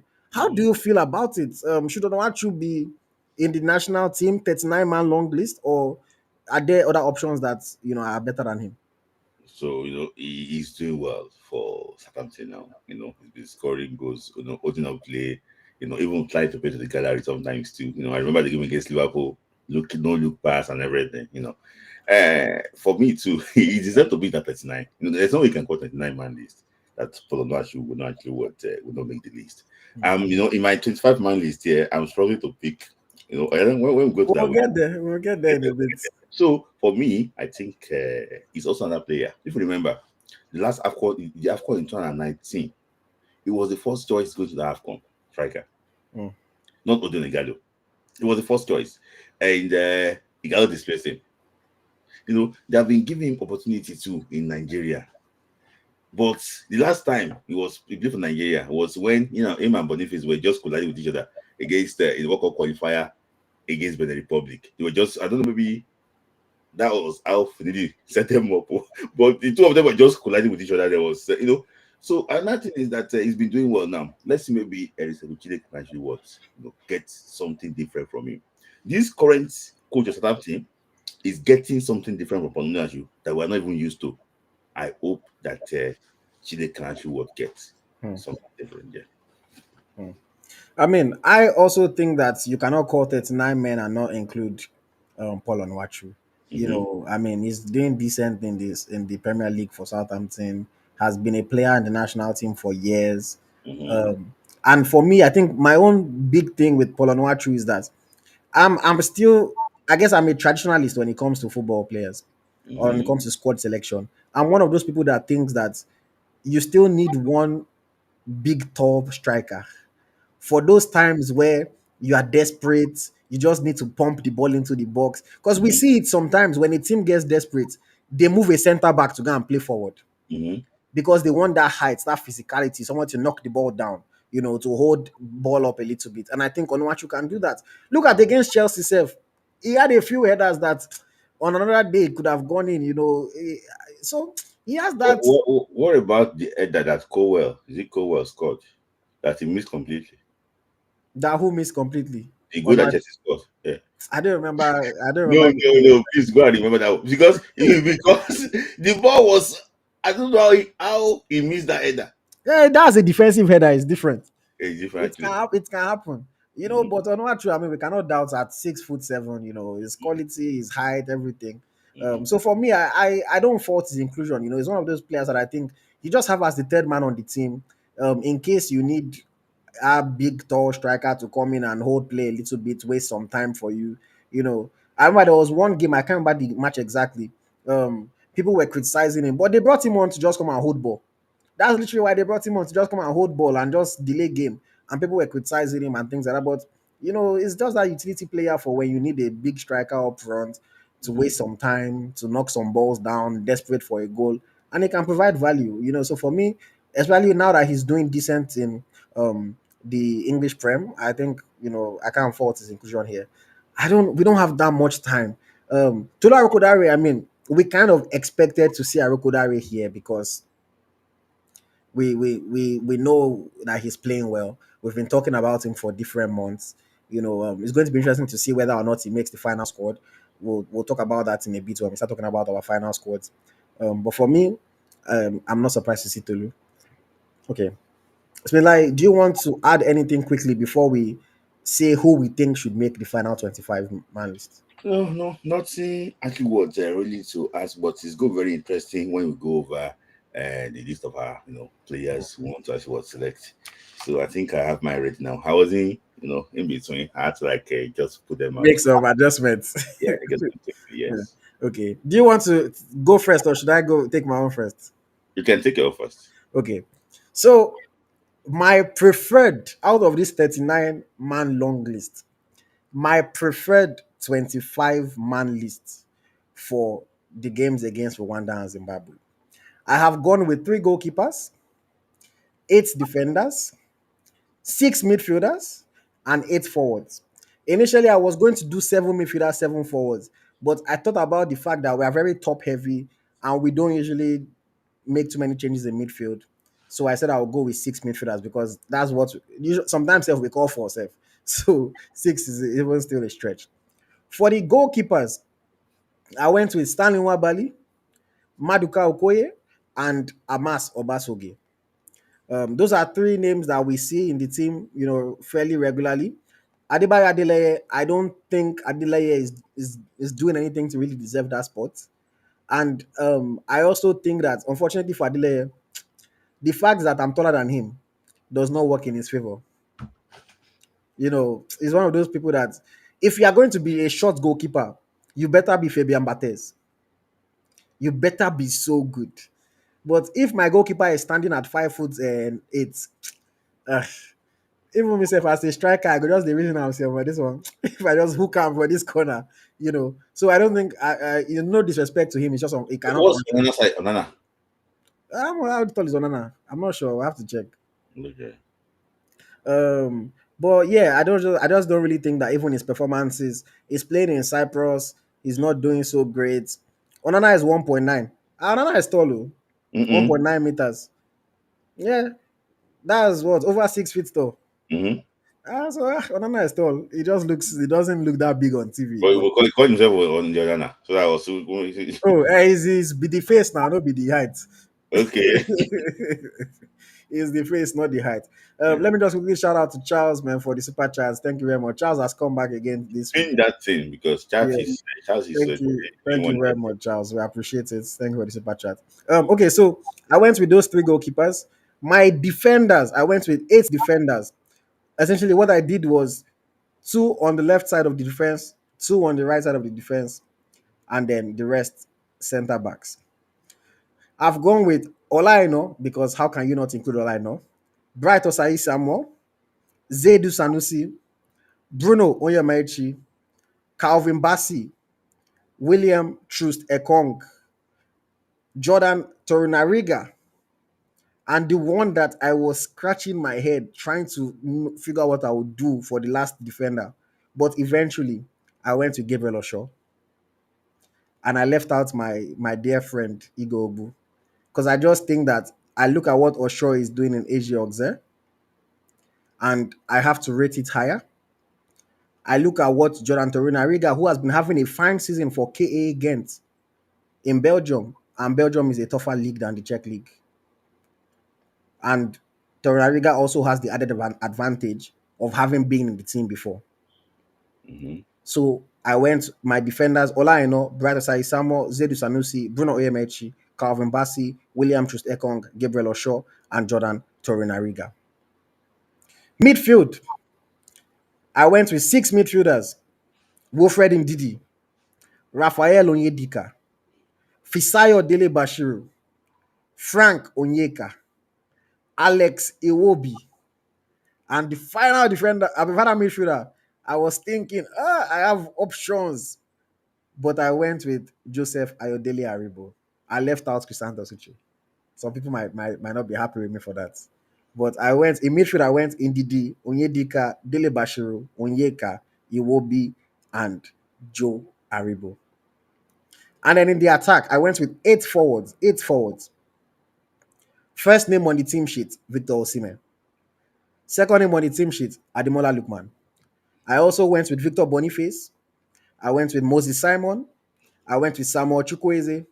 I went with Nathan Teller. I went with Paul Onwachu. And my final forward, I went with Tolu Arokodare. So just to recap, my 25-man preferred list from these 39 players. Goalkeepers, Stanley Wabali, Maduka Okoye, Amas Obasoge. Defenders, Ola Eno, Bratasai Samuel, Zedu Sanusi, Bruno Yemechi, Calvin Bassi, William Trustekong, Gabriel Oshaw, Jordan Torunariga. Midfielders, Wilfred Ndidi, Rafael Onyedika, Fisayo Dele Bashiru, Frank Onyeka, Alex Iwobi, Joe Aribo. And then forwards, Victor Osime, Ademola Lookman, Victor Boniface, Moses Simon, Samuel Chukwueze, Nathan Teller, Paul Onwachu, and Tolu Arokodare. Smitai, give us your preferred 25-man list. So thank you, IoT. My preferred 25-man list is stem from like what I want and the type of information I have. So I'm just putting it that way because there's no way you can separate the information you have and the way you are thinking sometimes, you know. So the goalkeepers. I'm going to start with the goalkeepers now. Maduka Koye, Adelaide from Cyprus, Mm, and Stanley Wabari. mm, I think Adelaide will be there. So they are not going to do MPFL slots this time. You don't think so? Adelaide will be there. Okay. In that list, I think so. I'm not saying that layer is like based on what I think I get. So in the defense lineup, I'm going for like eight defenders. Okay, let me just say three goalkeepers, eight defenders, seven midfielders, seven strikers. Some guys are in this they're strikers, but they can actually play the midfield too. So I'll just say forwards, so you can know exactly where they play. So I have Zedu Sanusi, Bruno Yemechi, William Trust Ekong, Gabriel Oshaw, Calvin Bassi, Igor Ogbo, Ola Oluwa Aino, and Bright Osai Samuel. Mm, So I was thinking about having a different, Igor Ogbo and Jordan Torinaga. I was thinking about to pick one mm. between the two of them. But when I saw the post from the club and everything, I was thinking that it's like Igor Ogbo might be on the plane. Yeah, the way the club is already talking about it, I Yeah. know. Igogu might be on the plane to Kigali. So I was like, Jordan, because so I just actually went for that. And I see that Gibel Oshaw can deputize for like William Trust Ekong. Though I think Oshaw functions very well in the back three, in my own opinion, not in the back four. Mm. So but we lack options here. So I have to drop if I am able to, in this. I don't think it can actually what to make the team. If that's gonna be, maybe the 10th wonder of the world if he makes the. It's in a tent one now, the what? So in the midfield, I went for like seven midfielders. So Frank Onyeka, Rafael Onyedika, Fisayo Dele Bashiru, Joe Aribo, Wilfred Ndidi, Alex Iwobi, and Chris Santos Suchet. I don't know, maybe it's emotion that makes So me wait, do say your midfield again, sorry. Frank Onyeka, Okay, Rafael Onyedika, okay, Fisayo Dele Bashiru, okay, Ayodele Joe Aribo, okay, Fred Ndidi, okay. uh, Alex Iwobi, Yeah. uh, Uche, Okay, so you took seven in midfield. seven in midfield, yeah, and Okay, Uche, Chris Santos, Uche.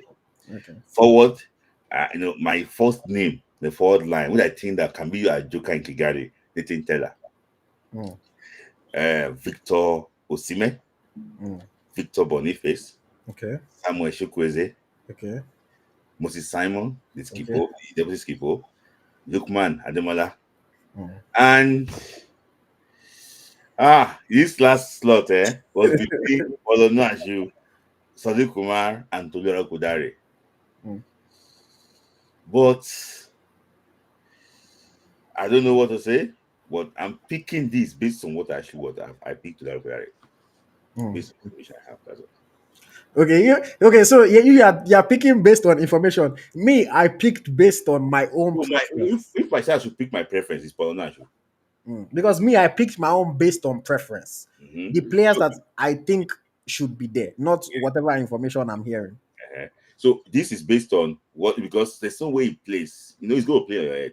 So I picked Tulare Kodari actually to Ashworth to make the team. You know, for me too, I think that he deserves it because 18 goals, and 6 assists. You know, it's been like fantastic player.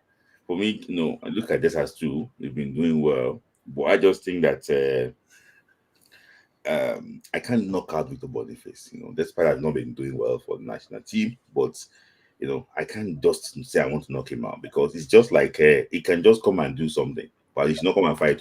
Just come and do something and do this thing. But for You like taking all these small shots. me, but for me, it's a guy that can just wake up one day and do something. That is one thing I know about Victor Boniface. So I can't leave him out. And there's no way Chukwueze is that bad. Ah, He's the only left-footed winger that we have. mm. So except go and resuscitate Akuku Miamao in the In China. this division two to come. But for me, it can't. Nobody can displace him there. That's why we come and we do his thing. Moses Simon is probably the first name on Eric Secretary's list. So I can't bench Stella based on what he's been doing for a second place team in German Bundesliga. So it's so hard. I'm sorry, Paulo Noash, if you are listening or watching with the fake account. I'm sorry. I'm also sorry, Umar Sadiq. I really like you, Umar Sadiq, but I just am good for that. Mm. Okay. A lot of people are reacting. So Mhm. people are asking us. They said nobody, both of you did not pick Cyril Dessas. you know, I like Cyril Dessas, Yeah. but the issue is that we have too many strikers. That's the Mhm. issue. And again, I look at style of play. Mhm. His style cannot get ahead of Osimhen, cannot get ahead of Boniface, cannot get ahead of um Arogodare, in my opinion. Mhm. And then again, I told you guys, me, I like that when you have strikers that use the ball. I Mhm. also like that you have just one physical presence. Yeah. And for me, Onuachu gives me that physical presence. And as much as I like Cyril Dessers, Mhm. if you guys insult Boniface for missing chance or you are Mhm. insulting people, it's because you don't watch Dessers play. You guys don't watch him that often. Yeah, Mhm. Dessers, they miss past Jackson. You just don't watch him play. You just wait for statistics. And Eagle Mhm. Shaka posted that he scored one goal. So you say, oh, he's in form. You did not see the three that he missed. So that's the reason why I wouldn't pick Dessers. I don't, it's not that he's a bad player. I just don't really see the spot for him. Mhm. Um, so somebody said, "Oh, that I'm saying like Adeleye is not a good goalkeeper." No, I just MPFL guys get slots now.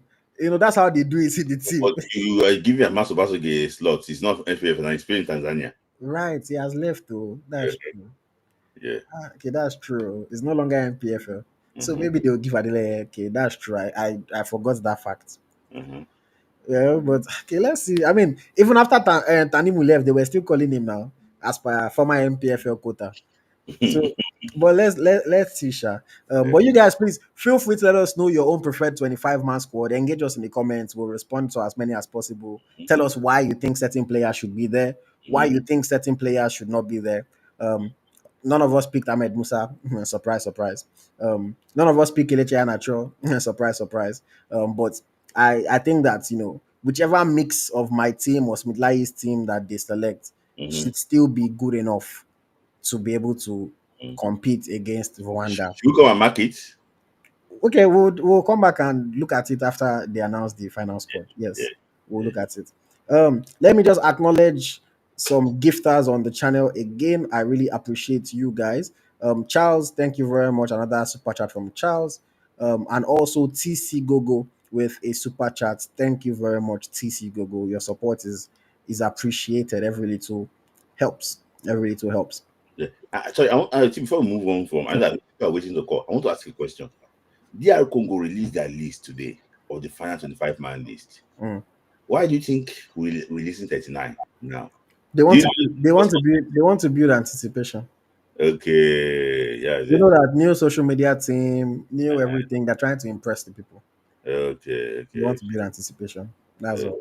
Okay. They want to build anticipation. Yeah. Um, but yeah, somebody is asking about Chuba Akpom. We spoke about him earlier. Um, Akpom has just not really been given a chance. We spoke about Akpoguma earlier as well. I know you kind of came late. I just don't want to drag us back because we don't Mm-hmm. already almost reach 2 hours, and we need to take people's calls Yeah. very, very quickly. But before we take callers, let me just say something. I want to thank everybody that listens to the podcast, whether live or on replay. I got some data. The Niger FC podcast is ranked number 12 when it comes to football podcast in Cameroon, Uh-uh. number 12 for football podcast in Niger Republic, Uh-uh. number 14 for football podcast in Libya, Uh-uh. number 16 for football podcast in Nigeria, Uh-uh. number number 20 in the whole of sports category in Niger, Mm-mm. number 20 in the whole of sports category in Nigeria. Uh-uh. Um, Uh-uh. And then we also have in Uganda, but we're number 132 in Uganda. But shout out to everybody that listens to the podcast from Cameroon. Mm-hmm. Shout out to everybody that listens to the podcast in Niger.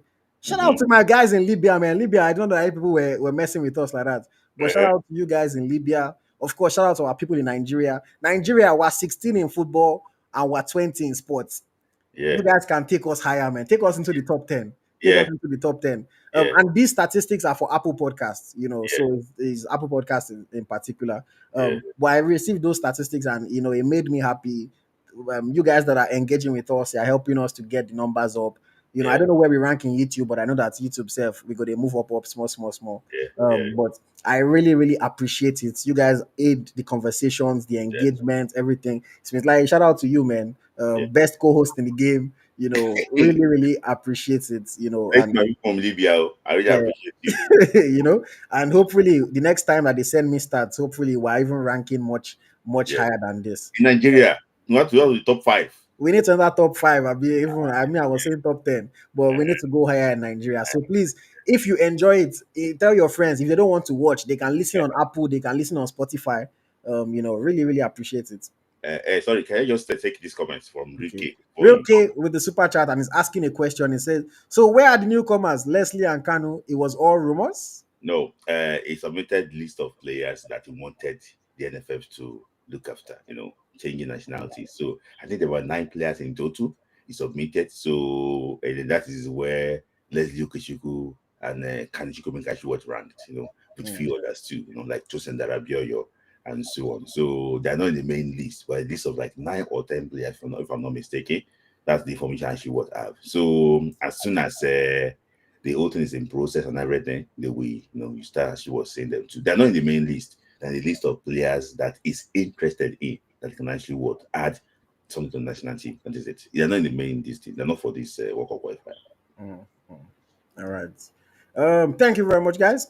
If you would like to share your thoughts, the link has now been posted on all social media platforms, so you can join. We'll go fairly quickly because we're already over the 2 hour mark. But it's been an interesting conversation. I know that most people want to talk about the list, so we'll give you guys a chance to speak.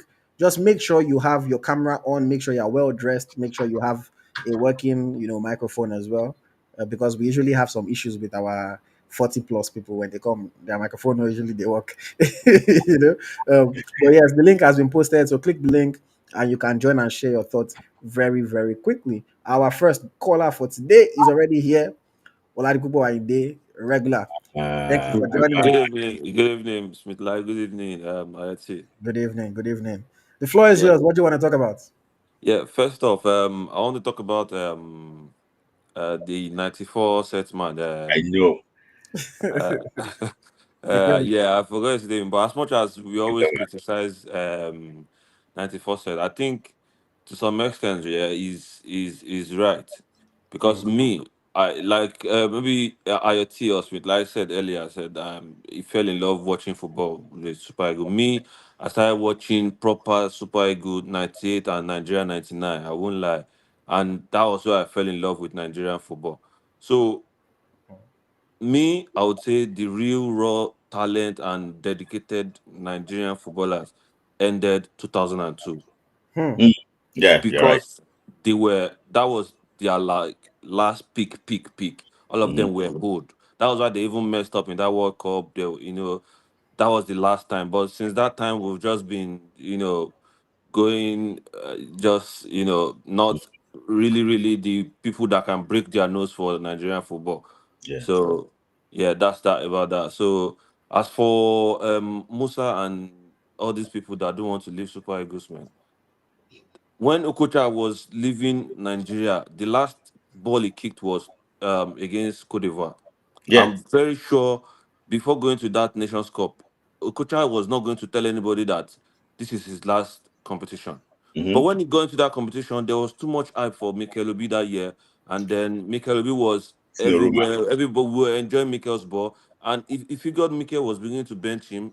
They even brought him against Cote d'Ivoire, I Yeah. think about 60 something minutes, but he could not do anything much. Then Yeah. after that game, he retired. That's how to know a legend. He left just solemnly in a nice way. The same thing for Mikelubi, 2019, he left when he knew that there was like they were going to start benching him, even though Nigerians will keep inviting him, but they were going to be benching him. Then he left in a respected way. I mean, Hmm. Musa would have. This is just like thank God this is a YouTube program. I can see whatever like yeah, Musa, all these things happening in Nigeria football is like, um, it boils down to what is happening in our governance. That is, I mean, putting wrong people in a certain position. That is how they run the football. Because how do you invite? You can't tell me this is the best 39 players in the whole of 200 million Nigerians, abroad and in local players. It's so disappointing. In fact, you can before me, I will even make a case for Musa that okay, among the world forward is playing in Canopilla. At least he's still Kelechi cannot play in any Nigerian league team. They will be forced to bench him Yes. because he's too heavy. Hmm. Kelechi cannot play. He cannot play because he's too heavy. He So can't Kelechi no play. go start for Heartland. The tempo, even I watched that game. The tempo is crazy. If No, you I are think I not think for they can for Lobby Stars. well, maybe Lobby Star is in 19th position. I don't know No, where they're Lobby Stars 20. is. They're 20.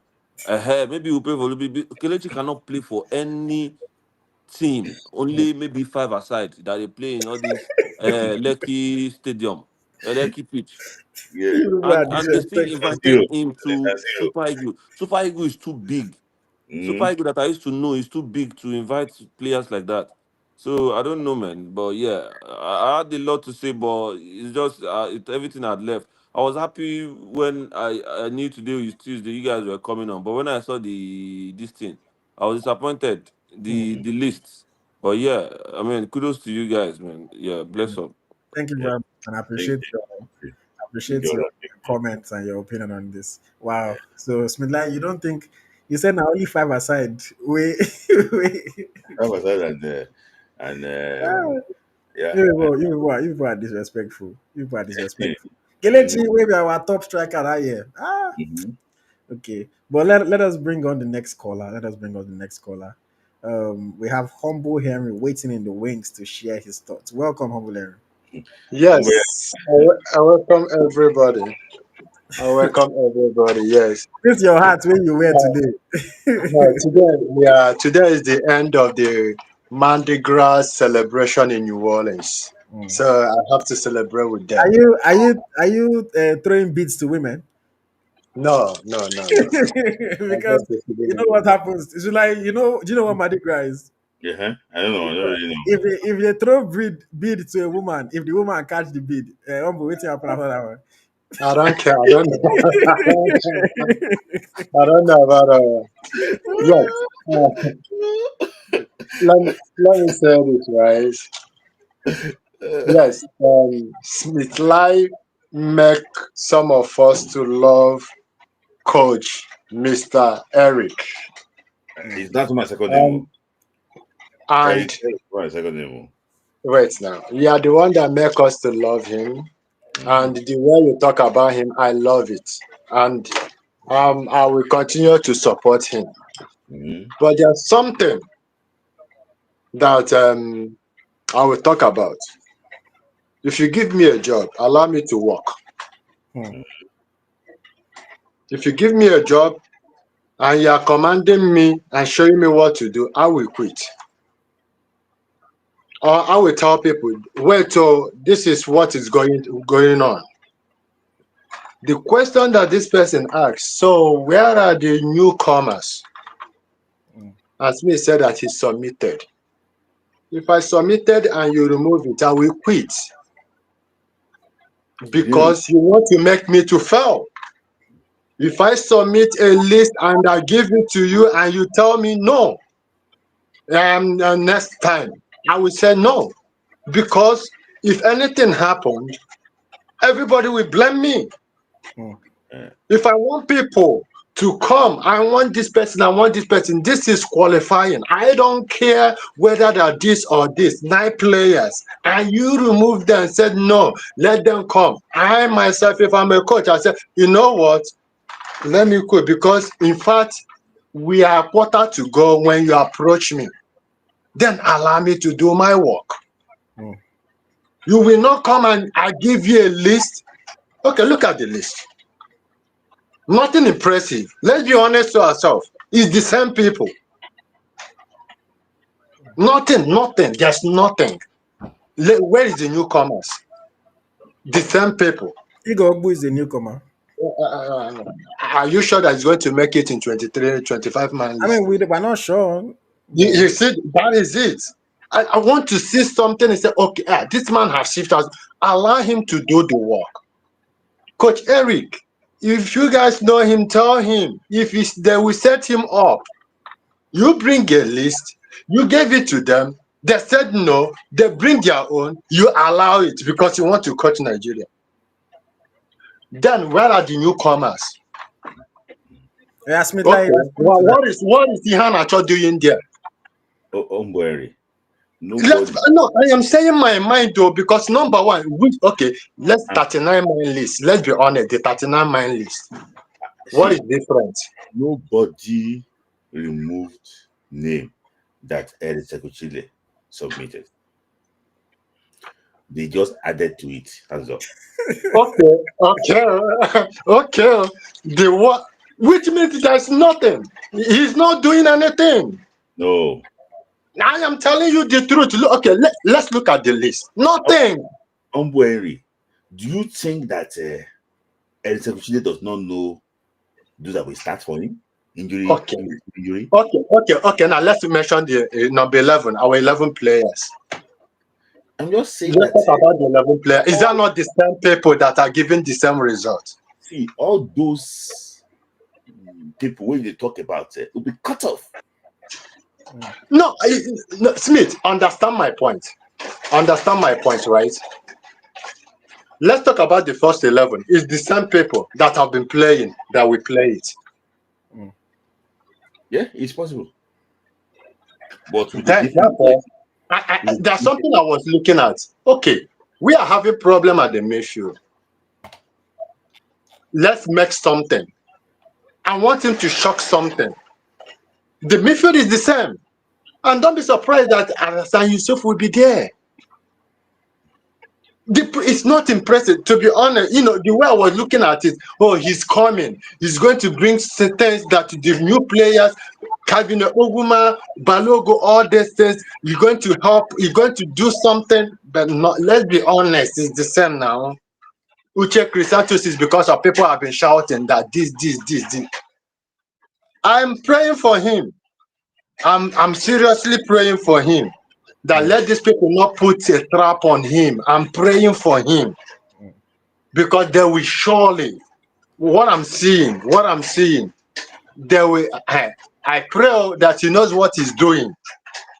I'm praying for him seriously for him to overcome this thing. And if you overcome it, I will be the happiest person. That is my own prayer because what I'm seeing, it's not impressive. It's the same people, the same people. And if you bring a list, you brought us some. You bring a list. And there are some players that is supposed to be there. Maybe in his list, Chuba was supposed to be there. The guy in Sevilla supposed to be there. Balogu supposed to be there. Which guy in Maybe, I Sevilla? mean maybe.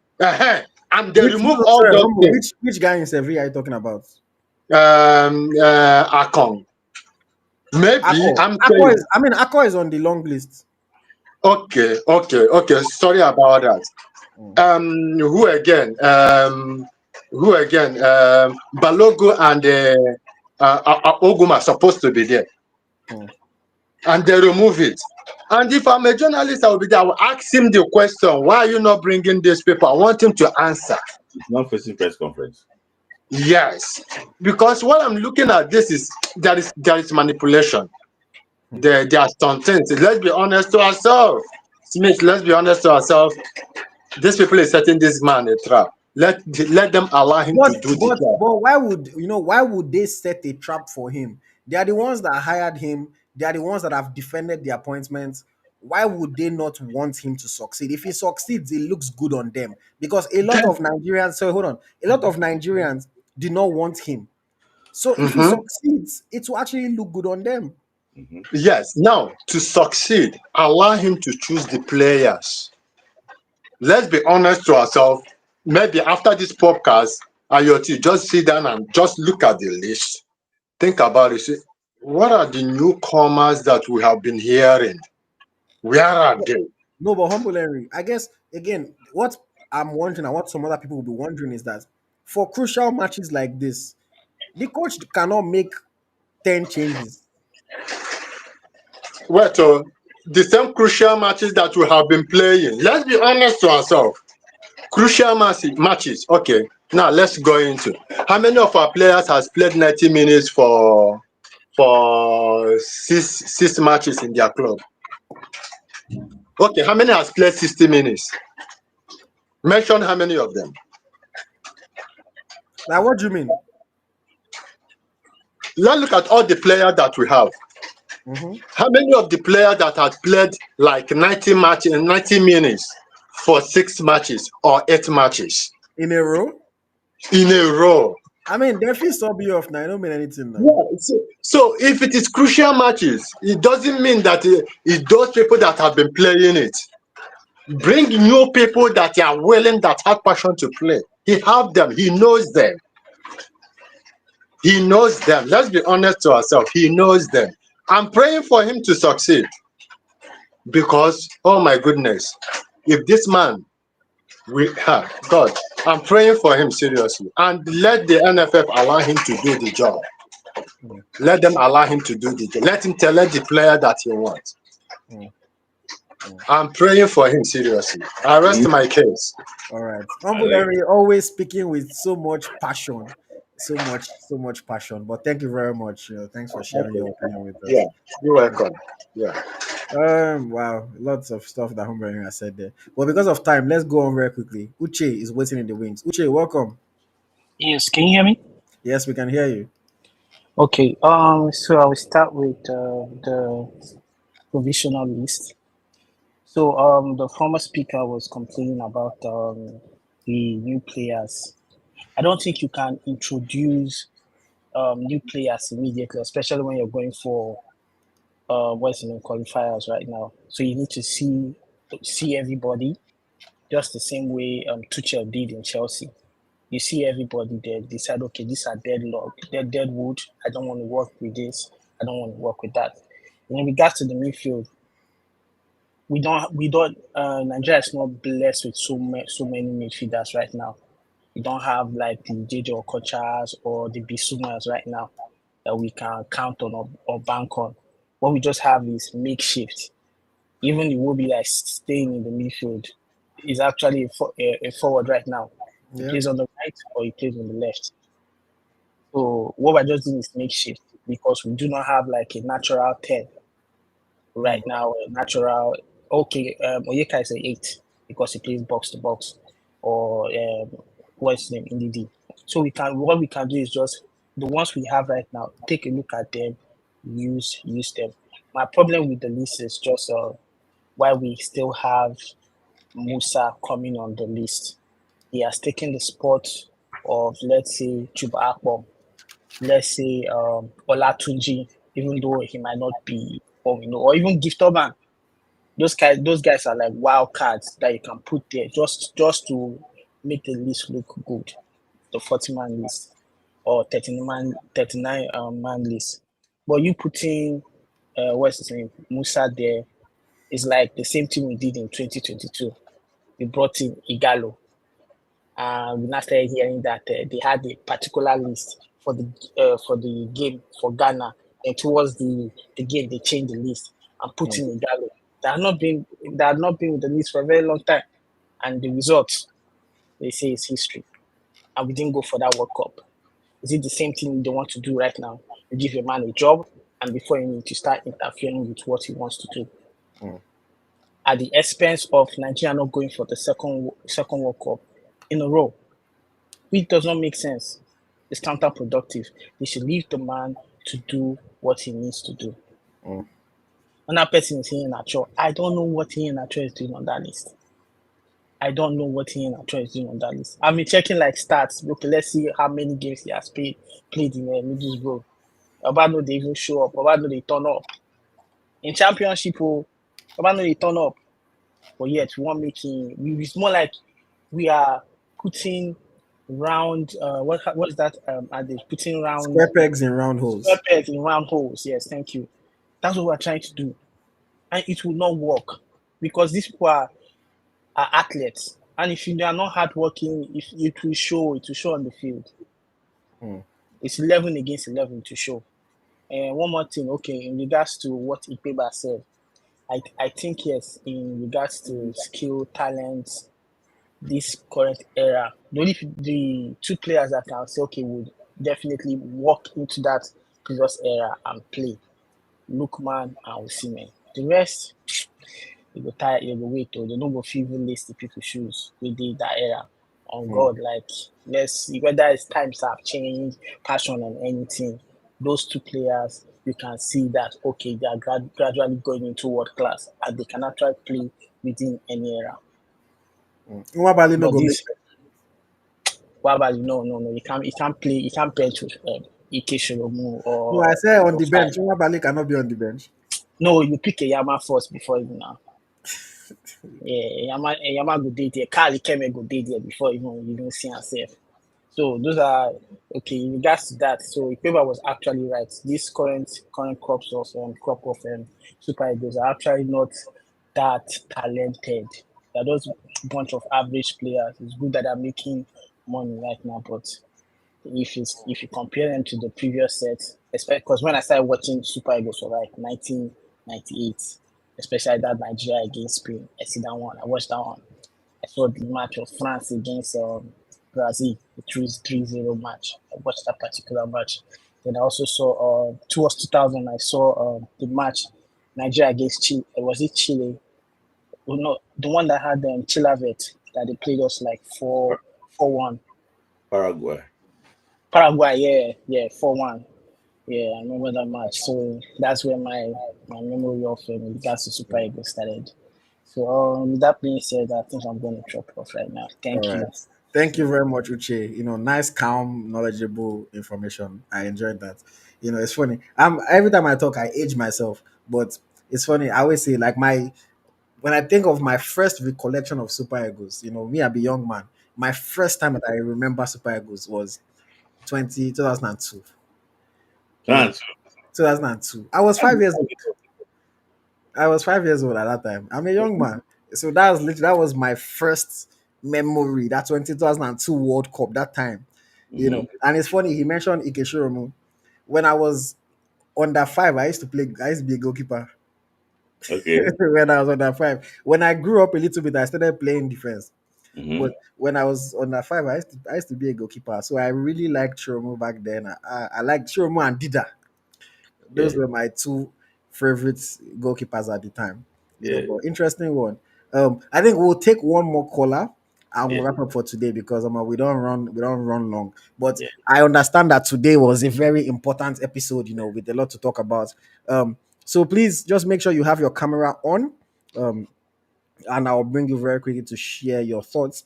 Before we take the final caller, let me just look at what the comments are saying very, very, very quickly. People were disagreeing with Humble Henry, I can see. Um, Igejuku says the coach has said we should not expect so much new players immediately. It's a gradual thing. Okay, which is what I think. The coach cannot just make 10 changes immediately. It's going to be a bit difficult. He would want some players that are familiar with each other, Mm. already have been part of the system, and know what exactly they are doing there. Let me also just look at a few more comments. Odubayo says this is his first engagement, though, talking about the coach. I feel like he would succeed. Okay. Ikechukwu also says the same people can make exact difference. You are not praying for him. Stop saying that he's going to overcome. Integrating players into the squad is so difficult. Tunde says we are in the middle of a crisis. Um, we need to tread carefully. We're in the middle of a crisis. We need to tread carefully. And Kelvin says, please, Akpoguma should not wear Nigeria jersey. Balogun cannot run. He is 37. So this Kelvin is saying he is not a fan of Akpoguma, and neither is he a fan of Leon Balogun. Chinwoke said, do we think we have up to 100 different players to pick from? I mean, it depends on what quality of player you're looking for. If you're just looking for who will be Nigerian player, where they are at Eagle Striker alone, we track over 400 players. So players Boku, if na player you define players Boku, it now depends on the quality, the level that you are talking about. And 400 players are abroad. Oh, I'm not even talking about MPFL, just the ones that are abroad. That over 400 that we currently track. So players Boku, it's just to find the quality ones that you have to really dig deep. But NFF, they follow us. Don't worry, they are looking, they are watching, they are watching. Mm. Okay.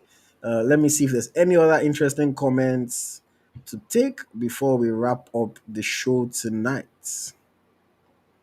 Let's see.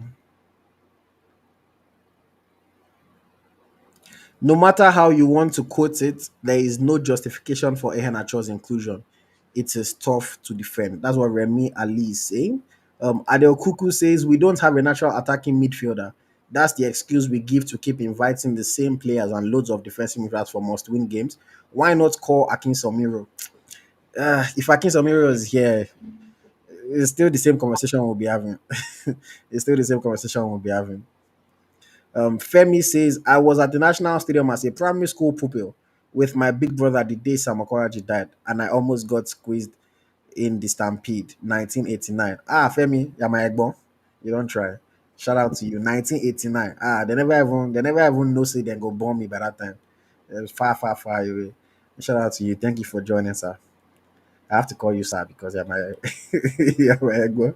Um, Chika says, I think Balogun should be there since Ajayi is missing. Taiwo Ogunade says, watching Club Brugge today, it is obvious Rafael Oyedika isn't fit yet. They kind of did rush him back because crucial game against Aston Villa in the Champions League 1 of 16, they wanted their midfield, talisman back. Yeah, he wasn't moving the way he usually moves. He was not doing too much. They kind of rushed him back, but hopefully it did not aggravate anything. Hopefully he can recover properly. They don't lose the first leg. So they can rest him for their weekend game. Just let him rest. And, It's not over. it's not over, but That is not over. yeah, but Aston Villa, Unai Emery, they will see it through. They will see it through. The only one that is not the second leg is that's now. That's not. And this one I away, so if they can't go Emirates, No, but I think Aston Villa they are in form right now, man. Asensio is playing well. Marcus I Rashford just is think playing that well. sometimes any rash challenge, any red card, the team is under pressure. That's Shout all. out to my friend Bobby that is always fighting with me whenever I talk about Manchester United on this podcast. Always fighting me. Obire, Rashford, Bobby, right? That Rashford, we no good for Man U. Now the ball for Aston Villa. Oh. They say Rashford is not good enough. Oh, Man U player is not good enough. That Rashford, now in the ball for Aston Villa. Oh. I'm I just think saying. the case for Man U is village people. Mhm. You tell me say coach we come we they do worse than Ten Hag. Tell me say no be the coach fault. It's And good. now is the use for them. That village people that they decide. Mm. I wanted to bring Charles on, but Charles, I don't know if your camera is off or something because I can't see you. Hello? Yeah, hello. Yeah, we can't see you, sir. Okay, he called me sir. I'm not sir. I know, I just did, but we can't see you. It's only a black You screen. have been, you You have don't been, on lights. So you how have been you doing? giving, you have been Yes. giving us something. I have to call you, sir. I've been giving Yeah, us. I'm not sir. I'm not sir. Please, I'm I'm not just, sir. I'm just trying to. Welcome, Yeah. welcome, So welcome to the program. how you doing? How's everything? How's Ah, everything? we're good. We're good. Can't complain. Oh yeah. So about the list, when I first saw it, I was like, "Where's Akpom? Where's Balogo? Where's Akpobuma?" And my thing is, I don't want this guy to be set up for failure because honestly, I don't know why he took this job. Hmm. Knowing the kind of rumors they hear about the Nigerian Football Federation with its corruption and all that. Secondly, why is Ian Achol there? Where is Apple? Where is Apobuma? Where is Balongo, the experienced centre back playing at a high level game, high level league at his old age? They're not bringing Musa. Respect to Musa, he's done his trade, he's played his trade, he's contributed massively for Nigeria. But I think it's time to hang up your boot and let the others come in. Hmm. Let them come in. Let them come in. You've tried enough. You're the highest scoring Nigerian in our World Cup history.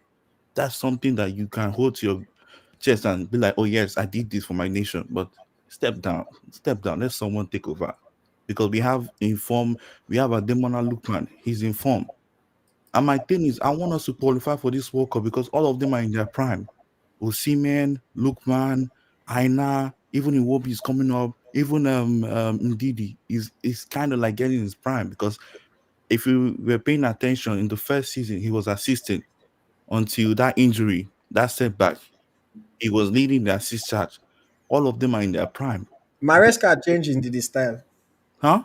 I said Maresca changed in Didi's style. Yeah, he changed this. That's the thing. That's the thing. I noticed that in Didi, Onyeka, going forward, they're very strong. They can defend, but going forward, they remind me of this guy, Paul Pogba, who can do like box to box. Pogba on a different level. Oh. But come on, come on. I'm just saying, going forward, they are very, very strong, and I don't like this. I don't think Nigeria has learned our lesson with the in the Ghana game. We're doing all this nonsense, mago, all this, anyhowness, bragging. And what happened? We got there, we lost the match, unfortunately. Till today, it's still like a traumatizing event because we know what happened after the event. Still, we haven't learned our lesson. Hmm. People are saying that these players are playing rubbish. But do you remember that the coaches they hire, all the coaches they hire, they are always coaching all the low graded coaches they hire, always coaches national team. A player is as good as his coach. Yes or no? A player is as good as his coach. I So mean, are you hiring all these lackluster coach who don't do well? You expect a bad result. Okay, look at the AFCON, that Nigerian Cote d'Ivoire. Everything was on the table for Nigeria to win that match. What happened? Jose Pesero came and why will you tell your attacking talent? Why will you starve them? You tell them to play defensive throughout the game. In a game in the host country, and the host is the finalist. And after they frustrated you guys, you told them to play defensive.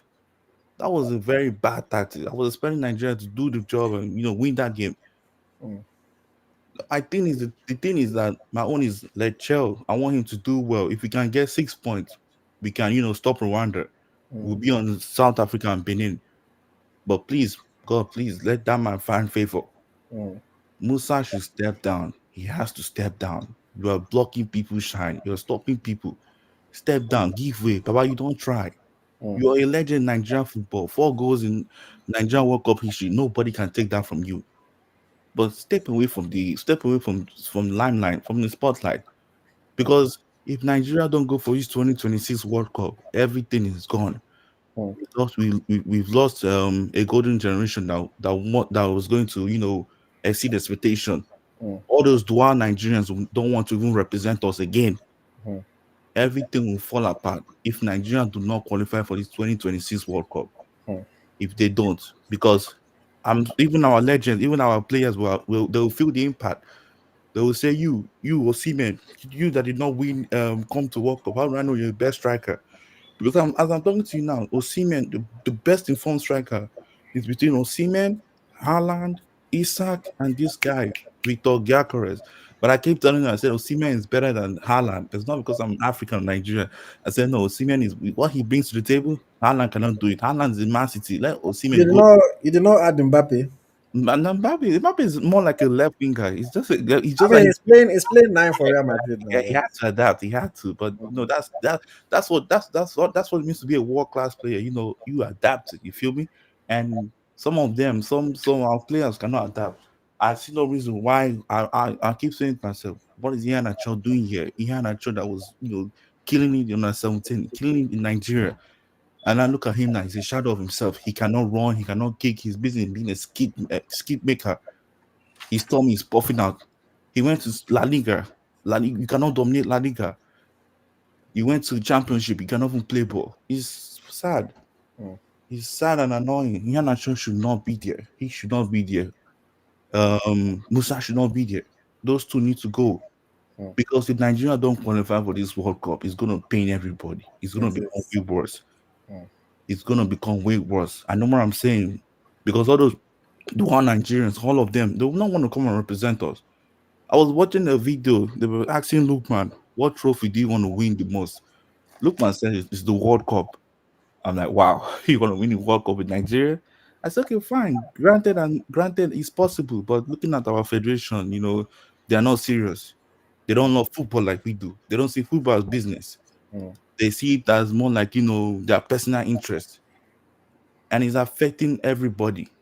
Because now, like now, look at where we are. We are like what, fifth or sixth. We mm, need to qualify no matter what. We need if they are owing them their money, pay them their money. Please, they should not get involved with this man. I feel like this man can do better because he has a point to prove. He wants to prove a point. He plays an attacking football. He's very brave and bold. He's passionate. Forget the fact he's Malian. Remember, he was born in France mm, and he has a UEFA Pro license, a mm, higher coaching certification than Eguavon. mm, Eguavon don't have no pro. So people should just, I feel like he has something to deliver, but NFL should please get out from his way. mm, Don't try to get involved, no matter what. mm, They should not try to get involved because they're getting involved. Why are you bringing Musa? What would Musa do? So people will say Ronaldo and Messi. I say Ronaldo and Messi have proved themselves in La Liga. They put themselves in Champions League. They put themselves on continental and world stages that they are world class. mm, So you cannot don't compare Musa to them. Musa has proved himself on world stages. Okay, what about club level? He went to Leicester. He don't last in Leicester. He went back to CSK Moscow. He went to Saudi, Turkey. He cannot last there. That should tell you something. mm. So please, I'm begging them. They should please get rid of Musa. Musa needs to go away. He and Church should please go back to the drawing board. Because I see him playing match. The fitness is not there. He cannot run. Mm, He doesn't know how to, he doesn't love running. He still at a place. And that's why he was having problem at Leicester. mm. He was not moving the ball. He was always staying at the waiting for passes. No, you don't do that. You need to take because Ian Acho, the way he was playing on that 17, he was taking charge of the game. He was taking control. And that's I what have to I have to cut you off just because of time because I just round up in next 30 seconds just because we're already way over time. yeah, see, my own is, please let them do well. Like I need Nigeria need to get at least 6 points, no fall, no draw. Mm, All wins. We know we can deliver. We have the people that can do the job, mm, but please let them do well. mm, Because if we don't qualify for this World Cup, oh my God, it will be way worse. mm. Please. Thank All you so right. much. Thank you very much, Charles. Very, very passionate talk, very profound. I can feel the energy and the passion and the desire that you have.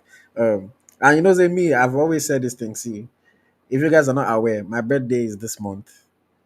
The game against Zimbabwe is on March 25th.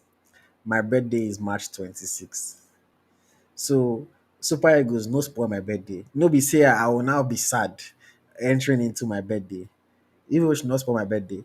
Because if we win now, if we win our two games and I'm excited, anything should just happen. But now that 26th, if we don't lose the day before or we don't draw now, I know they go World Cup again. You not tell me I should go out and enjoy myself. It's not going to be easy. So Super Eagles, my beg I dey beg. I don't know why. Unfortunately for me, my birthday is the same time every year, and they always set our match. Last time we no go World Cup. I think the game was on 27th, day after my birthday. This one, now the day before my birthday. So Eric Shell, Osime, Lukman, Ekong, all of you, I'm begging you people, please qualify for the World Cup. I beg, win these two games, put us in a good position so that we can be excited. Because if we drop points in any game, things become shaky. God forbid we lose against Rwanda. Ha, that one is even a bigger issue because Rwanda is already top of the table, you know.